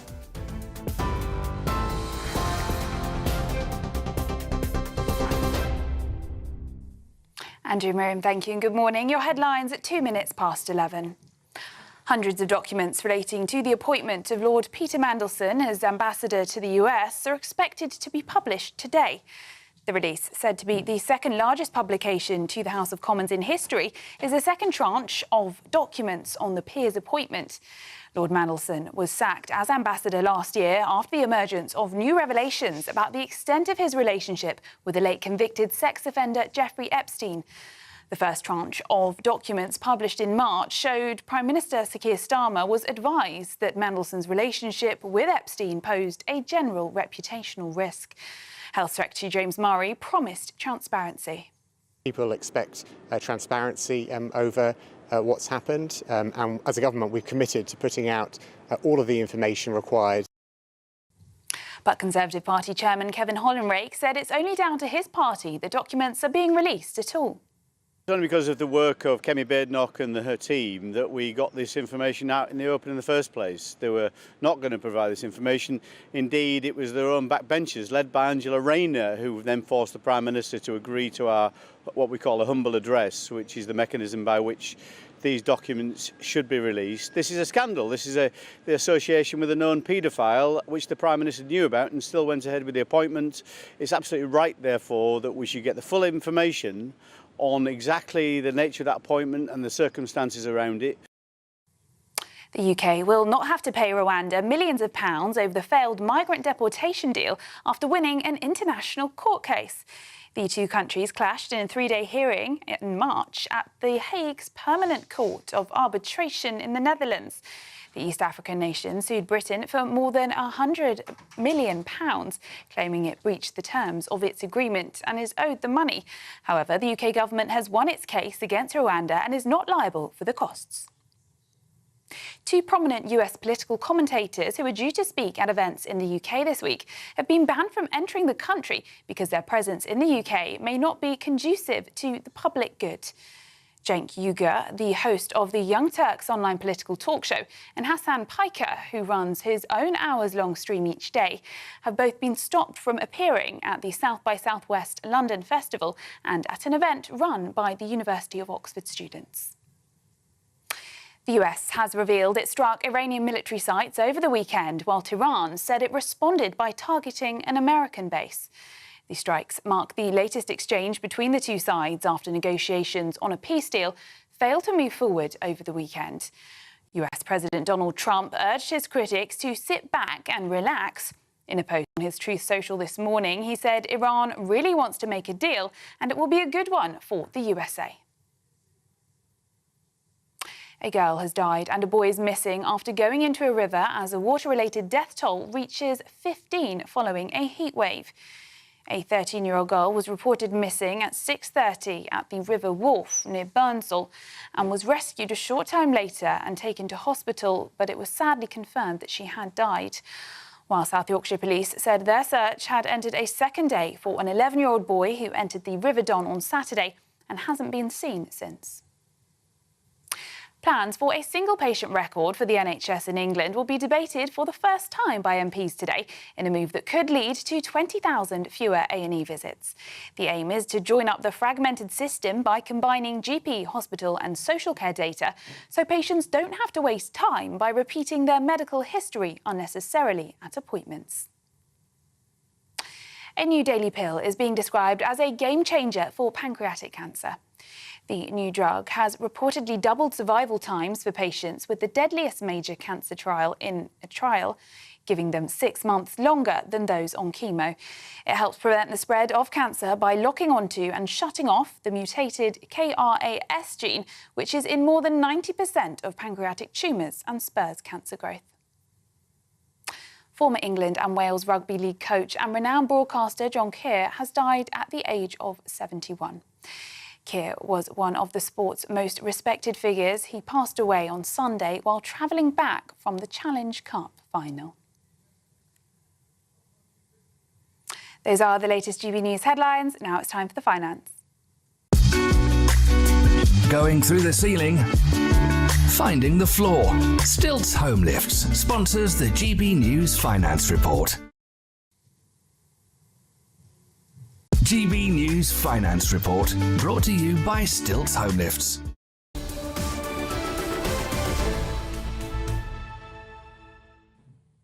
Welcome back to Britain's Newsroom. It's 7 minutes past 11. Well, Sir Jeremy Hunt has a new book. It's called Can We Be Rich Again? And it's all about his preferred way to fix Britain's very broken economy. Well, one thing Jeremy Hunt suggests is getting rid of the pension triple lock, stating that we can no longer afford it. He is, of course, the Conservative MP for Godalming and Ash. He is a former Chancellor, Health Secretary, Culture Secretary, Foreign Secretary too. And he joins us now. Sir Jeremy, good morning to you. Morning, Andrew. Morning, Miriam. Morning. Very good to see you. Congratulations, your book is out. People are focusing, rightly, I think, on the fact you are recommending the triple lock should go. You were, of course, part of the David Cameron coalition cabinet that introduced the triple lock. Were you against it then, or have you just become against it now? No, I wasn't. I supported it. And there was a very good reason when it was introduced about a decade ago, which is that pensioners were more likely to be in poverty than other groups. But actually now the opposite is the case. Pensioners are the least likely group to be in poverty. One thing I should just say, Andrew, is that, I have a big chapter on welfare reform generally, and actually reforming out of work benefit. That's adults who are not in work, of whom we have 11 million in this country, would have a far bigger impact. But I don't shy away from the triple lock. And the reason is this, that it is one of the reasons why we've had a budget deficit for over a decade now.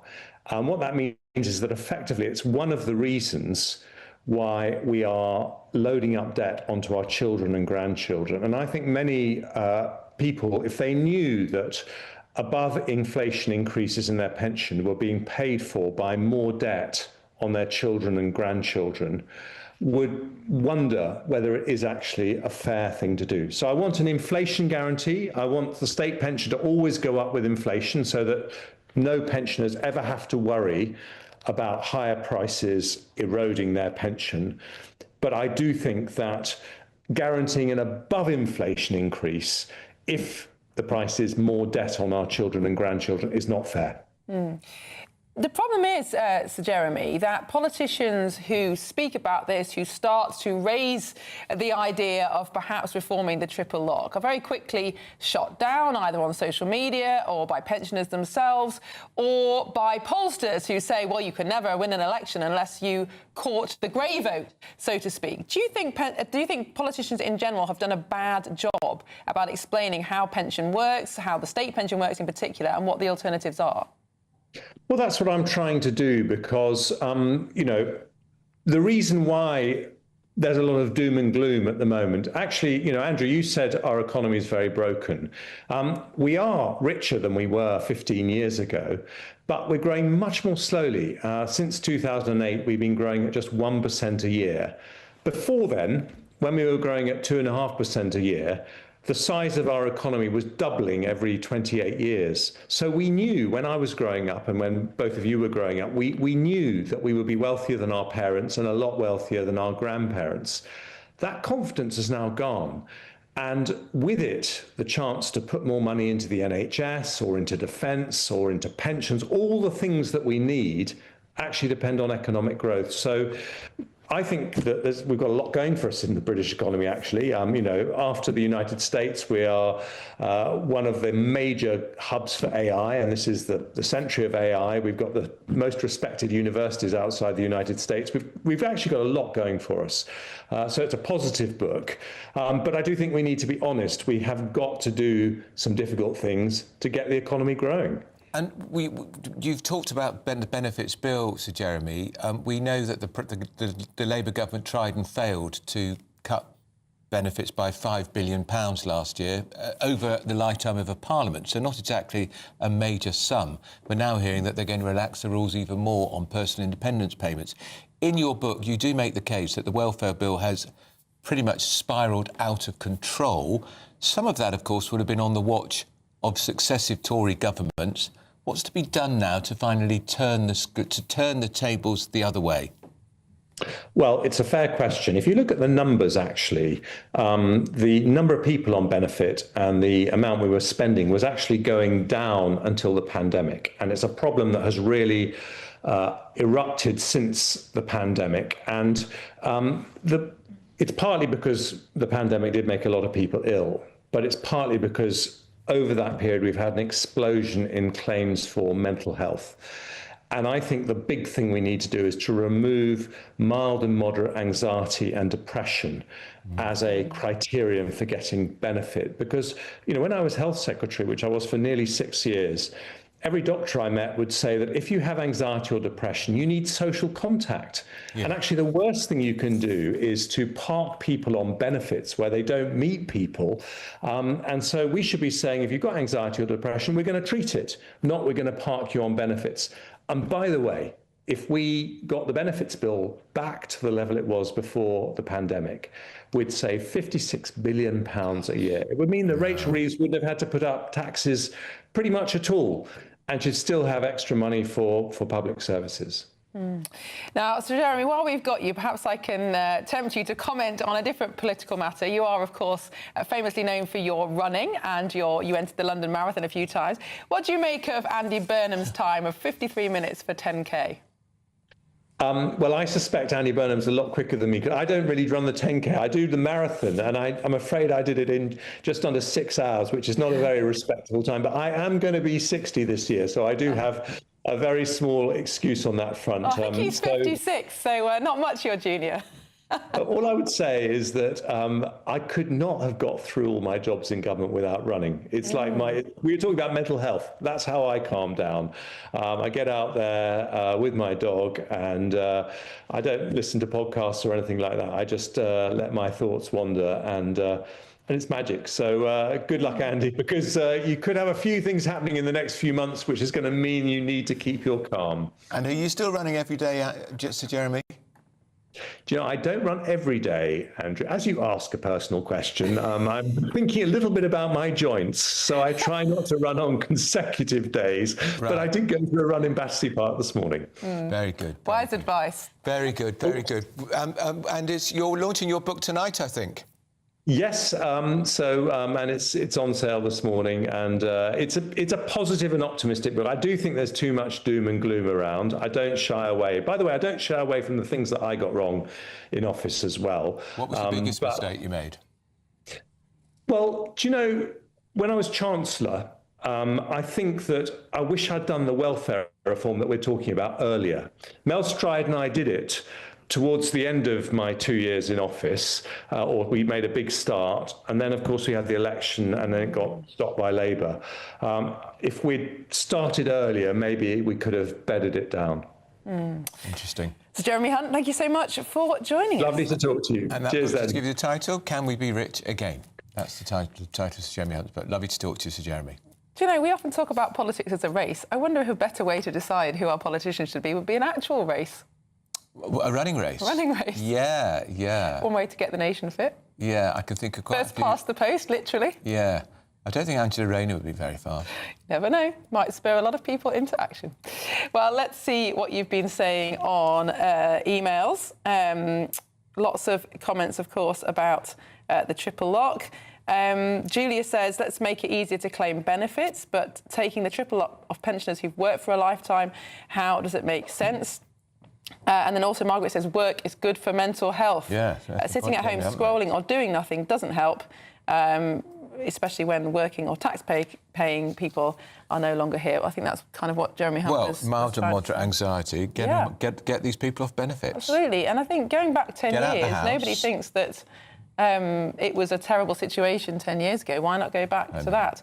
Lots of emails as well about Nicola Sturgeon. Do they share your modicum of sympathy for her? Oh, no, not at all. I didn't think they would. Megan says Andrew is 100% correct.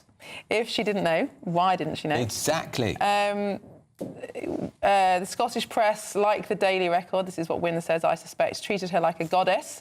They're as bad as the rest. I think you said the Daily Record is actually a Labour paper, so never any particular fan It's the Scottish equivalent. It's the Scottish version of the Daily Mirror. And I think it was the Daily Record which published the tape of Nicola Sturgeon in a very bad-tempered private meeting of the SNP saying there's nothing wrong with the accounts, get away from them. Interesting. So warning people off. Yeah, indeed. And Mike says, this is an interesting one, no apology whatsoever to the SNP supporters whose donations were stolen. Well, that's a very good point. Yeah. Interestingly, there have been reports of an upsurge in donations in recent days, which is, to the SNP, very bizarre. Maybe it's because some die-hard supporters thinking they need a refund. Or maybe it's because they know the ghastly Nicola Sturgeon and her even more ghastly husband have nothing more to do with the SNP ever again. Of course, the SNP also will have received a lot of taxpayers' money because political parties receive what's called short money to help them run their operation once they get to a certain size. Some of that could have been part of the fiddle. Exactly, absolutely. Some of that could have been part of what Morel grabbed.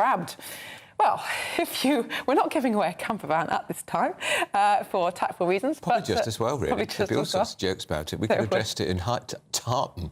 We're just giving away cash, which is obviously a lot easier to embezzle. So that's £76,543.21 in tax-free cash could be yours to spend this summer, perfectly legally. Here's all the details you need.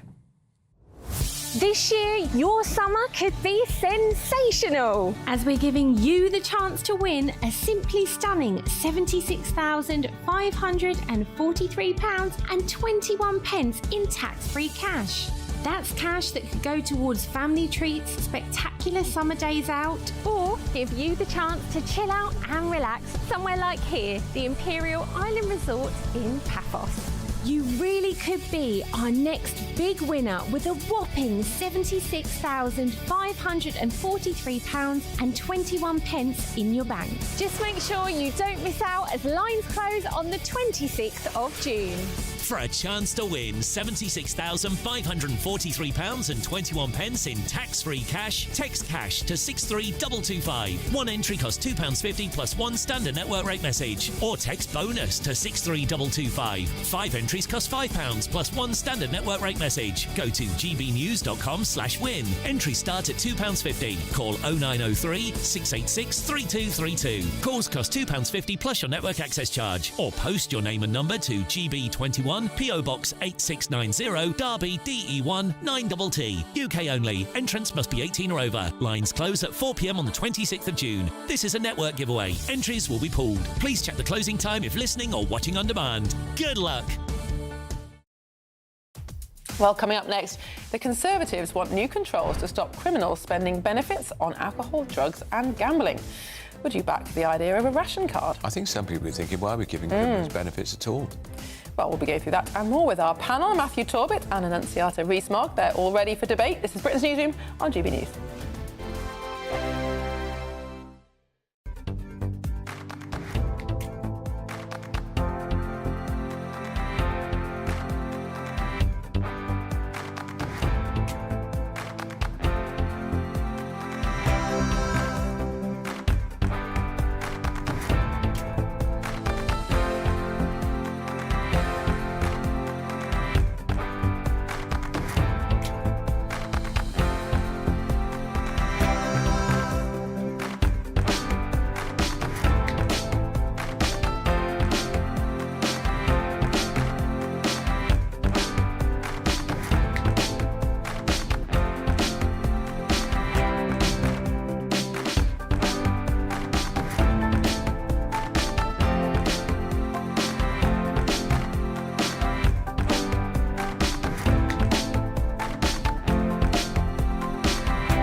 From the school run to the home run, watch a new show for all of Britain. So he can say whatever he wants. A straight talking show where all voices are heard.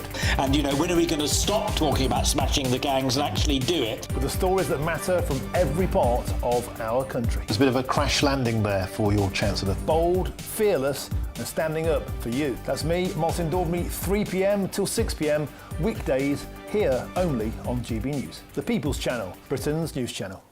Hi, I'm Michelle Dewberry and my show is your opportunity to cut through all the noise and dive in headfirst to some robust debates. Ideas clash. Situation, isn't it? Because the failure is... You're deliberately avoiding my point. Nothing's held back. And if you think this is the end of it, wait for more. And we do not shy away from the difficult stuff. Sometimes I want to shake people and say, if only you understood. So join me on Jubes & Co weeknights at 6 p.m, only on GB News, Britain's news channel.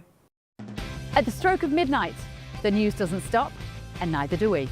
Day in, day out. Forget stuffy late-night TV shows. We're giving you a front-row ticket to the centre of the political universe. Because breaking news doesn't wait for the morning. And neither do we. Join us for one of the most controversial and volatile times of politics in human history. A very big story. Big story over here. You won't get this anywhere else. The Late Show live at midnight, every night. Only on GB News.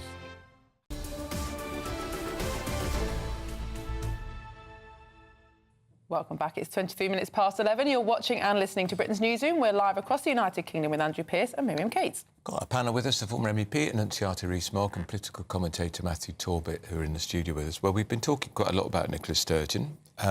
She's moving to London. What's London done to deserve her? Oh, I don't know, but can we send her back? Yeah. Matthew thinks I'm being harsh. She's spent decades raving about how wonderful Scotland is, and the minute she's out of power, she hotfoots it to England. Seems a little bit. Having messed up Scotland, having messed up the health service, messed up the schooling system, worst drugs problem in the whole of Europe. Yep. No, complete mess of Scotland. Made COVID much worse in Scotland. Is bankrupt. Helped bankrupt the country. They've got the biggest deficit by percentage in Europe. And then she, up sticks and comes down here. But, Matthew, in Scotland, she can never live any kind of private life ever again. No, and I think even as a former First Minister without all this, you'd struggle a bit, but you could probably go about and do sort of normal-ish things. I think there's an element of embarrassment for her. Alex Salmond managed it. He was a former First Minister, very high profile. You know, people would disagree. He did a half-decent job, which I think she inherited and took a lot of credit for, if I'm going to be fair about it. I think, without going into so much detail as Annunziata did, I think she, and that's a bit of an understanding amongst those even closer to her in the SNP, of actually, Alex Salmond was the one that got us where we were in the first place. And some of the good policies like the baby boxes and whatever else. No, I feel sorry for her. I do feel sorry for her. Everything she said in that interview on Sunday had all the hallmarks of an abusive relationship of some sorts, whether that be lying, elements of coercion, potentially gaslighting because you're lying that much, I don't know. People won't feel sorry for her because we live in a climate where people judge people on oppositional political differences. Listen, I haven't really got much time for the SNP. I've spoken to Nicola Sturgeon about twice, don't really know her. But to me, it felt like she's someone that's been lied to. She's been embarrassed on a national stage by the person that, you know, all of us are in relationships on this panel. I trust my partner implicitly, like all you lot will. And if she'd have done something like that to me, I'd disappear from public life. Absolutely. At the very least, she is guilty of grave naivety and incuriosity. How, when your partner earns £80,000 a year, which was on the public record, and she was, after all, the leader of the party that paid it, do you not question that they go out and buy an £81,000 car? That is not a normal financial decision, and it's not something you can hide. It is a car that, although she couldn't drive, she walked past it. She was in. But in the same way, she says she wasn't driving at the time. She famously passed a driving test quite late in life. I've got my test in about 7 weeks. I'm not like a boy in the sense of I know nothing about cars. Matthew, she had to walk past that Jaguar to get out. Of course she did. No one looks at a Jaguar and thinks that was cheap. More expensive things. She told me the other week about a car she's looking at, and all I thought is, isn't that a bit dear? I didn't even know other than your sort of Lamborghini sports cars. I didn't know a Jag was 80 grand. Nicola Sturgeon. I'd have put it about 40 grand, genuine. Nicola People think Sturgeon- I'm daft for saying that, Nicola but I don't know about cars. Nicola Sturgeon lives her life through an optic of what the public think of her. She would Well, always be politician. thinking about what the public think about her, so she'd be conscious of this car was £81,000. But we also, as Matthew said, you never know what's going on inside somebody else's relationship. And she opened up a year ago about that miscarriage. Nobody had any idea about that. People have private lives as well. And she has been found not guilty. He has been found guilty, not her. Well, she hasn't been tried. No, but as they dropped the investigation. They dropped it, but she wasn't found not guilty. Yeah, you're right to say that. But there was no guilt hanging over her from the police's point of view. The absolute unquestionable guilt is that And she she could have didn't been ask any charged with- questions.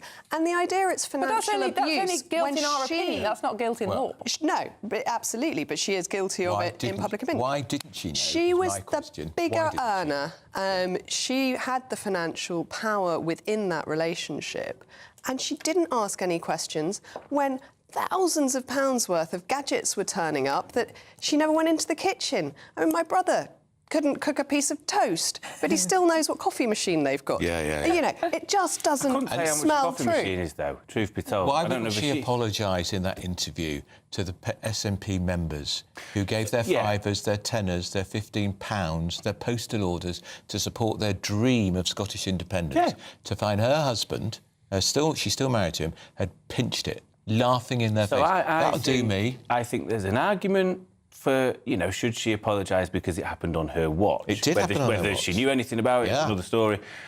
I think there will be an element where she will begrudge that because she likened it, and actually we see it a lot in public life, where the woman is apologising for the bloke's crimes. He should be apologising for a kick-off, and we've not had an apology for him. Well, he's in court. Could she? Well, exactly, but I don't think we'll get one out of him anyway. But that's my point. He should have absolutely put this out there earlier, and he chose to go guilty very late because he knew he couldn't get out of it. But I think she could do for the optics, but ultimately, she's not done wrong. All she can say is naivety, maybe, or whatever. I can see an argument, but I get where she's She also was the head of the party. She was one of the 3 signatories on all the expenses. She didn't do her due diligence on where the money was going. No, she does owe. She owes the donors. She owes the supporters of the party an apology for not spotting it. The motorhome was in the accounts. Which she signed under motor vehicles. The assumption of that was this was travel around the country during election time. So it didn't say motorhome under. This was money spent on that, she said. So again, if the auditors would only bring to her, she said, anything that they felt should be flagged up. They weren't employed by the SNP or the party. They were professional. I wouldn't want those auditors to do my accounts if they didn't know that's a fair pounds going missing. Right. My God. Shall we move on to the Conservatives' intervention on ration cards? I think that's quite the right description by The Sun. Basically, they're saying that criminals who have been given suspended sentences, so not in jail, who are on benefits, should not be allowed to spend that money on fags and booze. What do you think of that? I think it's a good idea, but will it work in practice? I mean, I don't think any of us think it should be acceptable that people get either community or suspended sentences and are going around spending it all on gambling, drink and drugs. So, and this, they've got various protections in place so that you can't, for example, transfer money to a friend who would give you cash. You can't go to a cash machine and take out cash. It doesn't work flawlessly. That retailers have to code products in order to stop certain ones going through. And we know that there have been problems with that previously. Currently, there are so-called Aspen cards that asylum seekers have, where they get their weekly allowance of money under these same conditions. But we know some of those have been going and buying alcohol with freedom to do so. And that's the retailers or someone conniving in the abuse. It can be. It can also just be that they haven't coded their products correctly. Right. So it goes through the system. system. So it just goes through as a food sale. I see. It does raise a question, though, Matthew, doesn't it? Not just about people with serving suspended sentences, but benefits claimants in general. When the welfare state was introduced, it was there as a safety net for people who'd fallen on really, really hard times temporarily to help you get back into work. And yet now we see people surviving for decades or even their whole life on benefits, which is just a transfer from taxpayers. If you weren't allowed to spend that money on whatever you want, do you think it would reduce the number of people claiming benefits? I don't know. I've been on benefits, and I think the reason people may turn to elements of escapism is because it's a miserable existence a lot of the time. I know people feel like there's a lot of freeloaders. You will always have people that take the mick and can end up claiming all sorts of money because of the way we've allowed these elements of loopholes. If there's something like this is going to happen, I appreciate if you're not going to prison, there might be elements of freedom you should have taken away from you because you're being punished, essentially. You're still in society and whatever else you've done. I know Labour at one point floated in the media that if you were a football fan and you had a season ticket at football club, you wouldn't be allowed to go to the football because that would be part of your community. I sort of see the argument in that. I think if there is a problem, though, and this is what people are spending their money on, I'd like to see support rolled out alongside of it. So we're not going to let you buy it. You've almost got to go a bit cold turkey tough.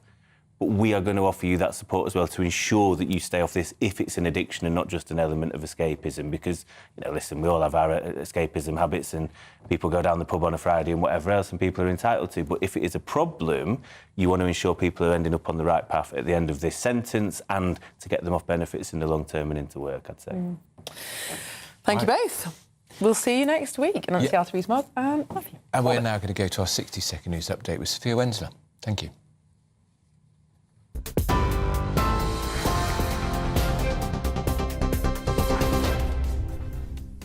Andrew, Miriam, thank you. Your headlines at 11:32. Hundreds of documents relating to the appointment of Lord Peter Mandelson as ambassador to the US are expected to be published today. Mandelson was sacked last year after the emergence of new revelations about his links to the late convicted sex offender Jeffrey Epstein. The UK will not have to pay Rwanda millions of pounds over the failed migrant deportation deal after winning a case at The Hague's Permanent Court of Arbitration in the Netherlands. The US has revealed it struck Iranian military sites over the weekend, while Tehran said it responded by targeting an American base. The strikes mark the latest exchange between the two sides after negotiations on a peace deal failed to move forward over the weekend. A girl has died and a boy is missing after going into a river as the water-related death toll has now reached 15 following a heatwave. House prices fell more than expected last month as the Iran war made it less affordable to get onto the property ladder. Property values dropped by 0.6% between April and May, according to the nationwide House Price Index. Those are the headlines for now. More news at the top of the hour. Tune in to GB News Radio wherever you are. Online, on DAB digital radio, on TuneIn, on Radio Player, on Nation Player and on your smart speaker. Just say, play GB News.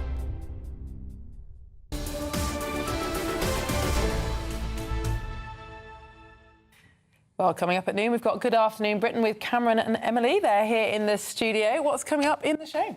Good afternoon, good morning. Yes, coming up on our show, we've got a couple of things that may happen on our show, which is the release of the second tranche of the Mandelson files. Will there be quite a lot of embarrassing conversations that were going on behind the scenes? Mandelson talking to cabinet ministers and vice versa. Perhaps conversations about Donald Trump and Keir Starmer's leadership, as well as, of course, all the information around the appointment of Mandelson to that job. But we'll bring you what we find when and when. Yes, and pretty uncomfortable for some Labour ministers, I suspect. Also, of course, Henry Novak, the sentencing of his killer, expected to happen during our airtime. But we're going to be widening out this issue here, because where has it left us in society where an 18-year-old boy can be stabbed but then handcuffed because the killer lied and says that he was the victim of racist abuse? Now, 6 years ago, of course, George Floyd was murdered by a police officer in the United States. George Floyd also said,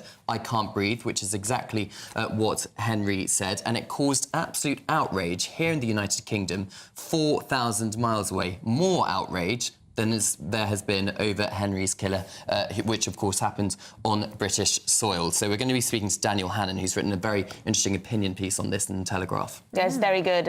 We're speaking to him at the top of the show, so very much looking forward to that. He makes some very strong points, doesn't he? He certainly does. So, yes. And we'll have some lighter things as well. Is it wrong to text during a theatre performance? Yes. Yes. Well, it's happened, and Rosamund Pike was not very happy about it. Yes. Quite right. And some animal rights campaigners really annoyed that real bearskin caps are still being used during Trooping the Colour, because the MOD have just put a big order in for them.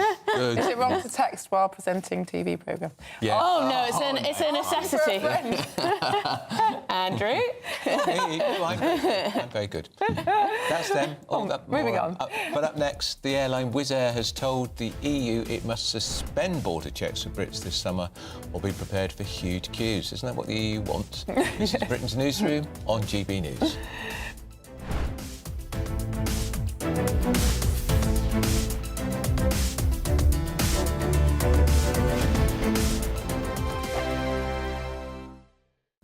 Hello, I'm here with your latest GB News weather forecast coming to you from the Met Office. For many, there will be a fair bit of rain around today. It could be quite heavy at times, and watch out across some western coast, some strong gusty winds. There's low pressure to the northwest of us and also a frontal system that's making its way in, all of this bringing a more unsettled feel to things than you might expect for the first day of meteorological summer. Nonetheless, it is going to be pretty wet for most of us. There will be some drier spells in between, but watch out across parts of Wales and also southwest England. As we head later on this afternoon, we're likely to see some heavier bursts of rain.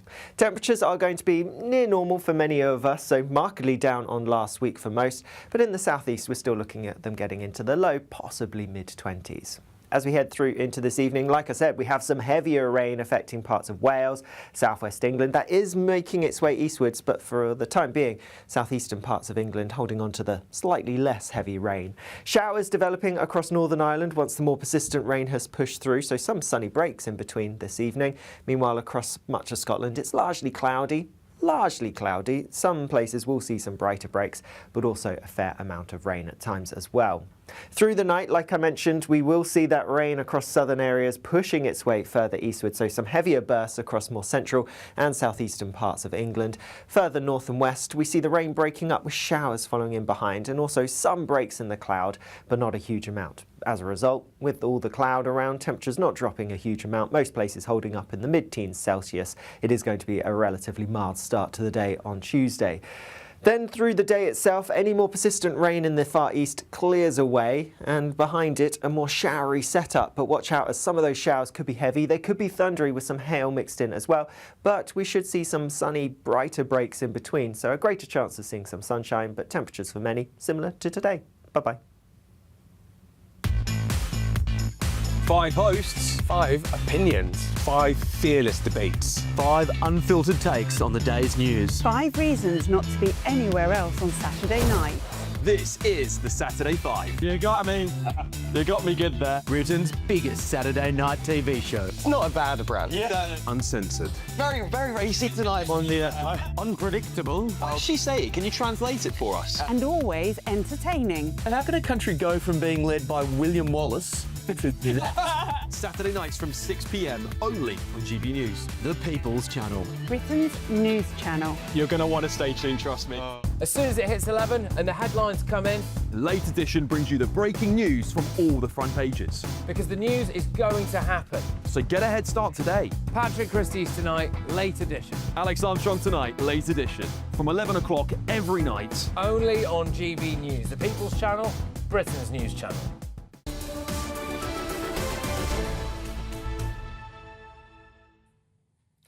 Welcome back. It's 22:12. This is Britain's Newsroom on GB News with Andrew Pearce and Miriam Cates. More bad news to British holiday goers as passengers are being urged to arrive 3 hours before their flights amid queue chaos caused by new EU border checks. Well, the CEO of Wizz Air has warned Brits to allow extra time at airports this summer to avoid missing flights. And the travel journalist at The Telegraph, Simon Calder, joins us now. Simon, good morning. Thank you so much for joining us. Now, this is going to be a difficult summer for British tourists, isn't it? I was in Geneva Airport last Saturday, and it must have taken me an hour to get through passport control. In Switzerland, obviously not in the EU, but still part of Schengen. Is there any hope for British travellers this summer? OK, it's very much, as you found, Miriam, it is European border roulette. It all depends where you are landing, what time of day you are landing. Very often you will get through perfectly smoothly. And for example, Palma de Mallorca Airport, a favourite for so many British travellers, of course, they seem to have got everything pretty well sorted out. You get off the plane, you do your fingerprints and your facial biometric, then you can use the e-gates because they've organised that so that it works. And then coming back, and this is the crucial thing, so we're not talking about arriving at your UK airport for your flight out 3 hours early. This is specifically when you are coming back. At Palma, they say, yeah, you can use the e-gates. Andrew's had his fingerprints and facial biometric. We've got all that on record. So he just needs to smile for the camera, or rather frown for the camera, and we will let him through. But that is an exception. Most other places, including exactly as you say, Geneva Airport, there's some really difficult times going on. And yeah, you were an hour, I presume, going into Geneva rather than yes, coming going out. into Geneva. OK, because coming out is actually more of a worry. It's annoying, of course, if you are flying off to the sunshine to queue up for an hour to get into a country, and when you'd rather be on the beach, or indeed in my case in the bar. But it's really, really expensive if you are coming back and you miss your flight back, because the airlines will not wait for you. They've told me, we'd love to wait for Andrew, but unfortunately, if he's still stuck in the queue trying to get out of, well, typically Italy, then I'm afraid we're going to have to go without him. He has no rights because he failed to get to the gate on time, even though it wasn't his fault, and therefore he's got to spend hundreds, possibly thousands of pounds trying to find an alternative way home. It's miserable. But as I say, sometimes it's great. Very often it's okay. Sometimes it's just awful.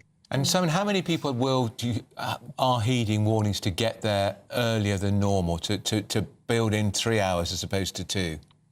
Well, quite a lot of them. But the trouble is, of course, that you get to the airport to come back, and particularly if you're travelling with a family, you've got loads of luggage, you've got to check that in. You've got to go to the bag drop. And if that's not going to open until 2 hours before your flight, all that's going to happen is you're going to get there 3 hours early, stand around. OK, you might be quite far forward in the queue, but then you've still only got that 2 hour window to get through.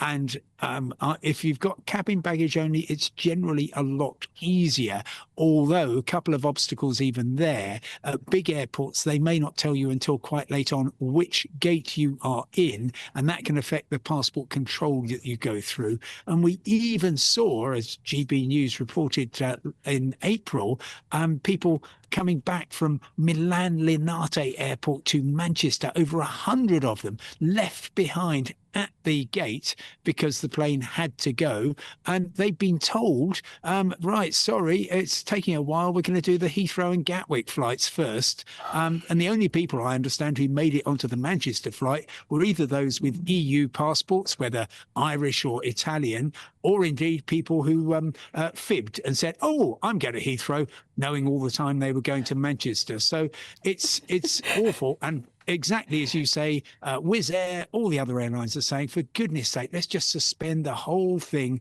until September. Things will quieten down. We'll have another go at it. That will give you a few more months to get your IT in order. But at the moment, the European Commission is saying, nope, it's working, and we're going to jolly well keep going with it. Well, there we go. Simon Calder's top tip: give false information about the airport you're intending to visit.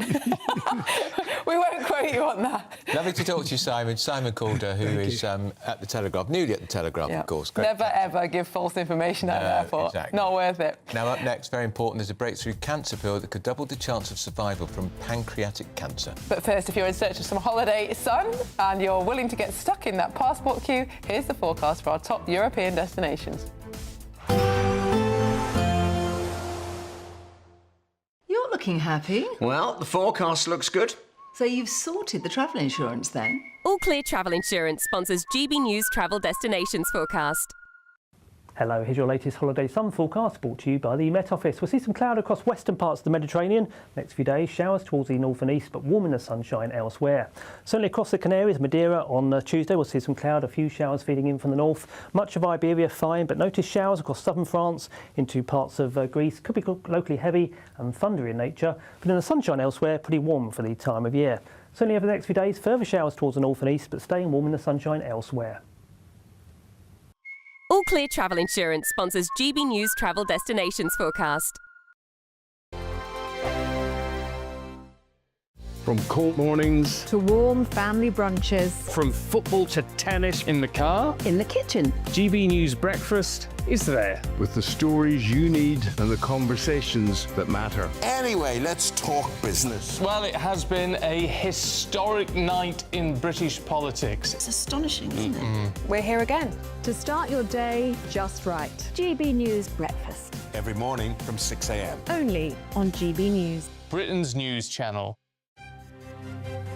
GB News Breakfast. Every day from 6 a.m. 11 World War II veterans here for the celebrations today, and one of them is Paul Terry, who served here in the Netherlands. In fact, Paul, this is what you looked like when you served here. Yes. And you served alongside your twin brother, whose medals you're wearing now. Paul, yes. What do you remember about serving here in the Netherlands? Because the operation didn't quite go to plan, did it? No, it didn't quite go to plan, and we were more or less ambushed, I suppose you call it, because, as I said, we were told that we were going to just walk into Arnhem and liberate them and take it, but unfortunately that wasn't the case. I don't know where the cock-up happened, but when we arrived there, there were also the German Panzer Division, which is a tank division, and there the trouble started, and it was rather nasty from there on. We were halted where we should, because we were land troops, and the parachute, we were told the parachutes had landed, and they unfortunately copped it very badly. So how does it feel then to be back here for the celebrations today? Well, it's great, really. It really is great there. You see the smiles on the faces, and the Dutch people are so nice. It's unbelievable what they went through, and we honour them very much, and we do appreciate what they do for us when we do come over here, because they treat us like royalty. And there we are. I'm very happy to be back for the second time, but where I should get back for the third, I don't know. We'll have to wait and see. It's in God's hands. GB News, the People's Channel. I've been in Westminster for a long time, but I know that though power may be here, its effect on people's lives is across the whole of the country. We may be where rules are made, but it's where they're implemented that matters. Join me, Jacob Rees-Mogg, for forthright and frank discussion on where Britain has come from, where it's going, and where it will end up. That's State of the Nation, Monday to Thursday, 8 to 9 o'clock. Vox Populi, Vox Dei.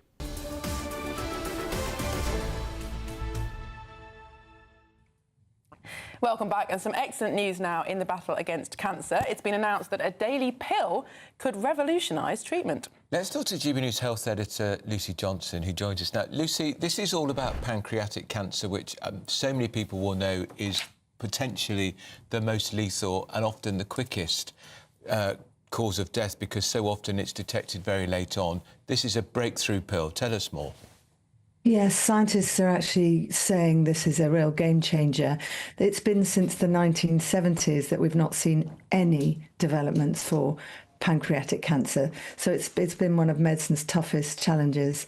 And there have been no advances in treatment, and people will be, as many develop the cancer, it's about 11,000 a year, as many will die every year. This new trial has given patients twice as long with their loved ones, so extending their survival to about a year. And what's happened is that scientists have think they've finally cracked the KRAS mutation. So that's a mutation that they previously thought was completely undruggable because of its shape and because there are many forms of it. And what it does is it acts like an accelerator on the mutation, and the cancer just is allowed to develop. So now that new drug slows down that mutation and blocks the signals. The other problem with pancreatic cancer is that many people get diagnosed so late because the symptoms are really vague. So it would be loss of appetite or sort of tummy ache and backache. So this, now is new hope for all of those patients.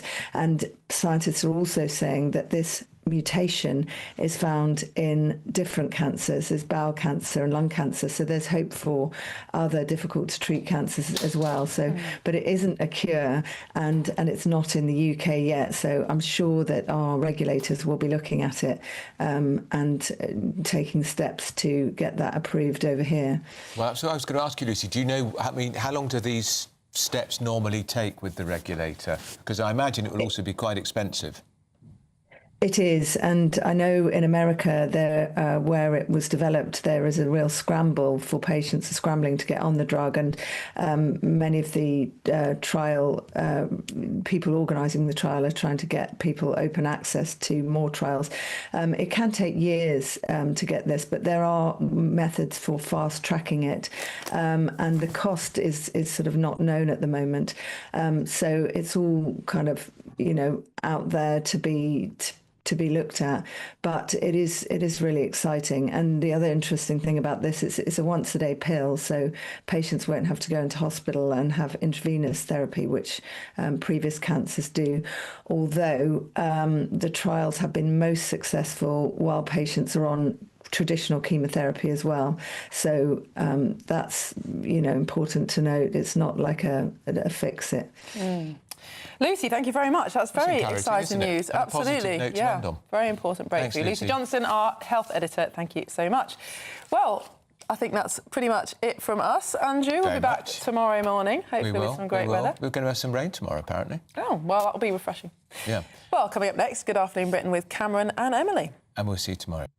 Thanks, Miriam and Andrew. Yes, coming up on the show, Keir Starmer will be bracing himself because today 1,000 documents are being released relating to the appointment of Peter Mandelson as US ambassador. We'll be digging into the detail. We will indeed. We also have the sentencing of Henry Novak's killer live on GB News. Tune in for that and the fallout. Expect warm spells with the odd rude interruption. Box Boilers sponsors the weather on GB News. Hello, here's your latest weather update from the Met Office for GB News. We'll see outbreaks of rain moving in across many parts from the west as we go through the day today, although the southeast of England holds on to some warm sunshine. The reason for the more unsettled conditions is down to low pressure moving in from the west, and certainly as we go through the day today we'll see outbreaks of rain moving in across many northern and western spots, eventually moving into central and some southeastern parts later in the day, although it's the southeast that should stay mostly fine, certainly until later, with some sunshine turning increasingly hazy as we head into the afternoon. Temperatures are still responding to the sunshine in the southeast, up to 23 Celsius, that's 73 in Fahrenheit, whereas towards the north and west, where it's cloudier, pretty wet, certainly across those western spots, and quite breezy too, feeling a little bit cooler out and about. As we head into the evening then, certainly to start the evening, a pretty wet picture there across much of Scotland, some heavy bursts of rain at times. And across Northern Ireland, it's a slightly brighter picture. We're starting to see some sunshine coming through between some showers here. Well, the heaviest of the rain likely across western parts of England and across some parts of Wales too. Could be some local flooding in places, certainly to end the day here. Whereas the far southeast just about stays dry, with that rain just starting to move in there from the west. So that rain will progress its way eastwards as we go through the rest of the evening into the overnight period. Whereas out towards the north and west of the UK, certainly across Scotland, Northern Ireland and westernmost parts of England and Wales, into the early hours of Tuesday, we should start to see some clearer spells developing with a scattering of showers too.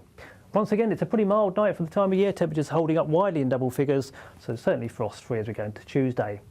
For Tuesday itself, the last of the rain will slowly clear away to the east, affecting the eastern parts of England and Scotland for a time through the day, giving way elsewhere to sunshine and showers. Those showers quite heavy, particularly across England and Wales. Here we could see one or two thundery ones as we go through the day on Tuesday, accompanied by some blustery winds at times as well. Temperatures are peaking at around about 20 or 21 Celsius down towards the southeast, which isn't far from where they should be for this time of the year, but cooler towards the north and west, certainly where the showers are around. Expect warm spells with the odd rude interruption. Boxed Boilers sponsors the weather on GB News.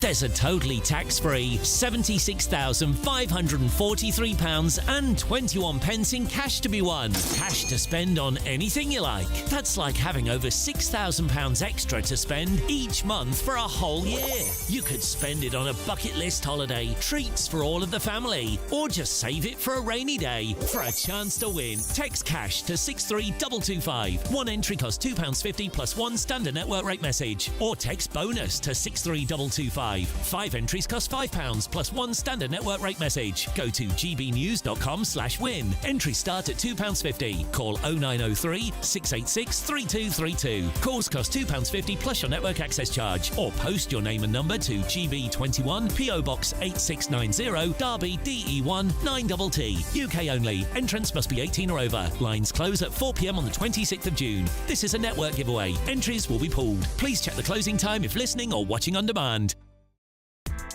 Join me, Nana Akwe, for an informative, interactive news programme with a difference. It's fun. No, he didn't say that, Dave. I'm so surprised. I think there's an element of truth to that. Join me from 3 p.m. every weekend, only on GB News, Britain's news channel. Hi, I'm Michelle Dewberry, and my show is your opportunity to cut through all the noise and dive in headfirst to some robust debates. Ideas clash. Situation, no, isn't it? Because the failure is... You're deliberately avoiding my point. Nothing's held back. And if you think this is the end of it, wait for more. And we do not shy away from the difficult stuff. Sometimes I want to shake people and say, if only you understood. So join me on Jubes & Co. weeknights at 6 p.m, only on GB News, Britain's news channel. At GB News, we love to hear from you, our loyal community. So drop us a line at gbnews.com/yoursay. There you can talk to each other and also to the presenters live on air. gbnews.com/yoursay, because GB News is your channel, Britain's news channel. Westminster's full of talk, but out here, it's the real world. Am I allowed to talk then? No, that's it. This is where it matters, real people and real lives. That's what politics is all about. The fact is Trump made a good start. No. Straight answers, no spin, and just a couple of pints. How many fingers have I got up? About 10. So join me for Lee Anderson's Real World every Friday at 7 p.m, only on GB News. The People's Channel, Britain's news channel. Breaking news, live updates, stories that matter. From the heart of the GB Newsroom to every corner of Britain, with our team of dedicated journalists across the UK. GB News bulletins are there to deliver the latest news that matters to you. Bulletins on GB News, the People's Channel, Britain's news channel. GB News is completely unique in the way that we interact with our viewers. Our audience aren't afraid to have their say. They want their voices heard now, and they've got a channel where that can happen. I find more and more as I'm wandering around, people come up to me and they say, "We saw you on television." I say, "Oh yes, on what?"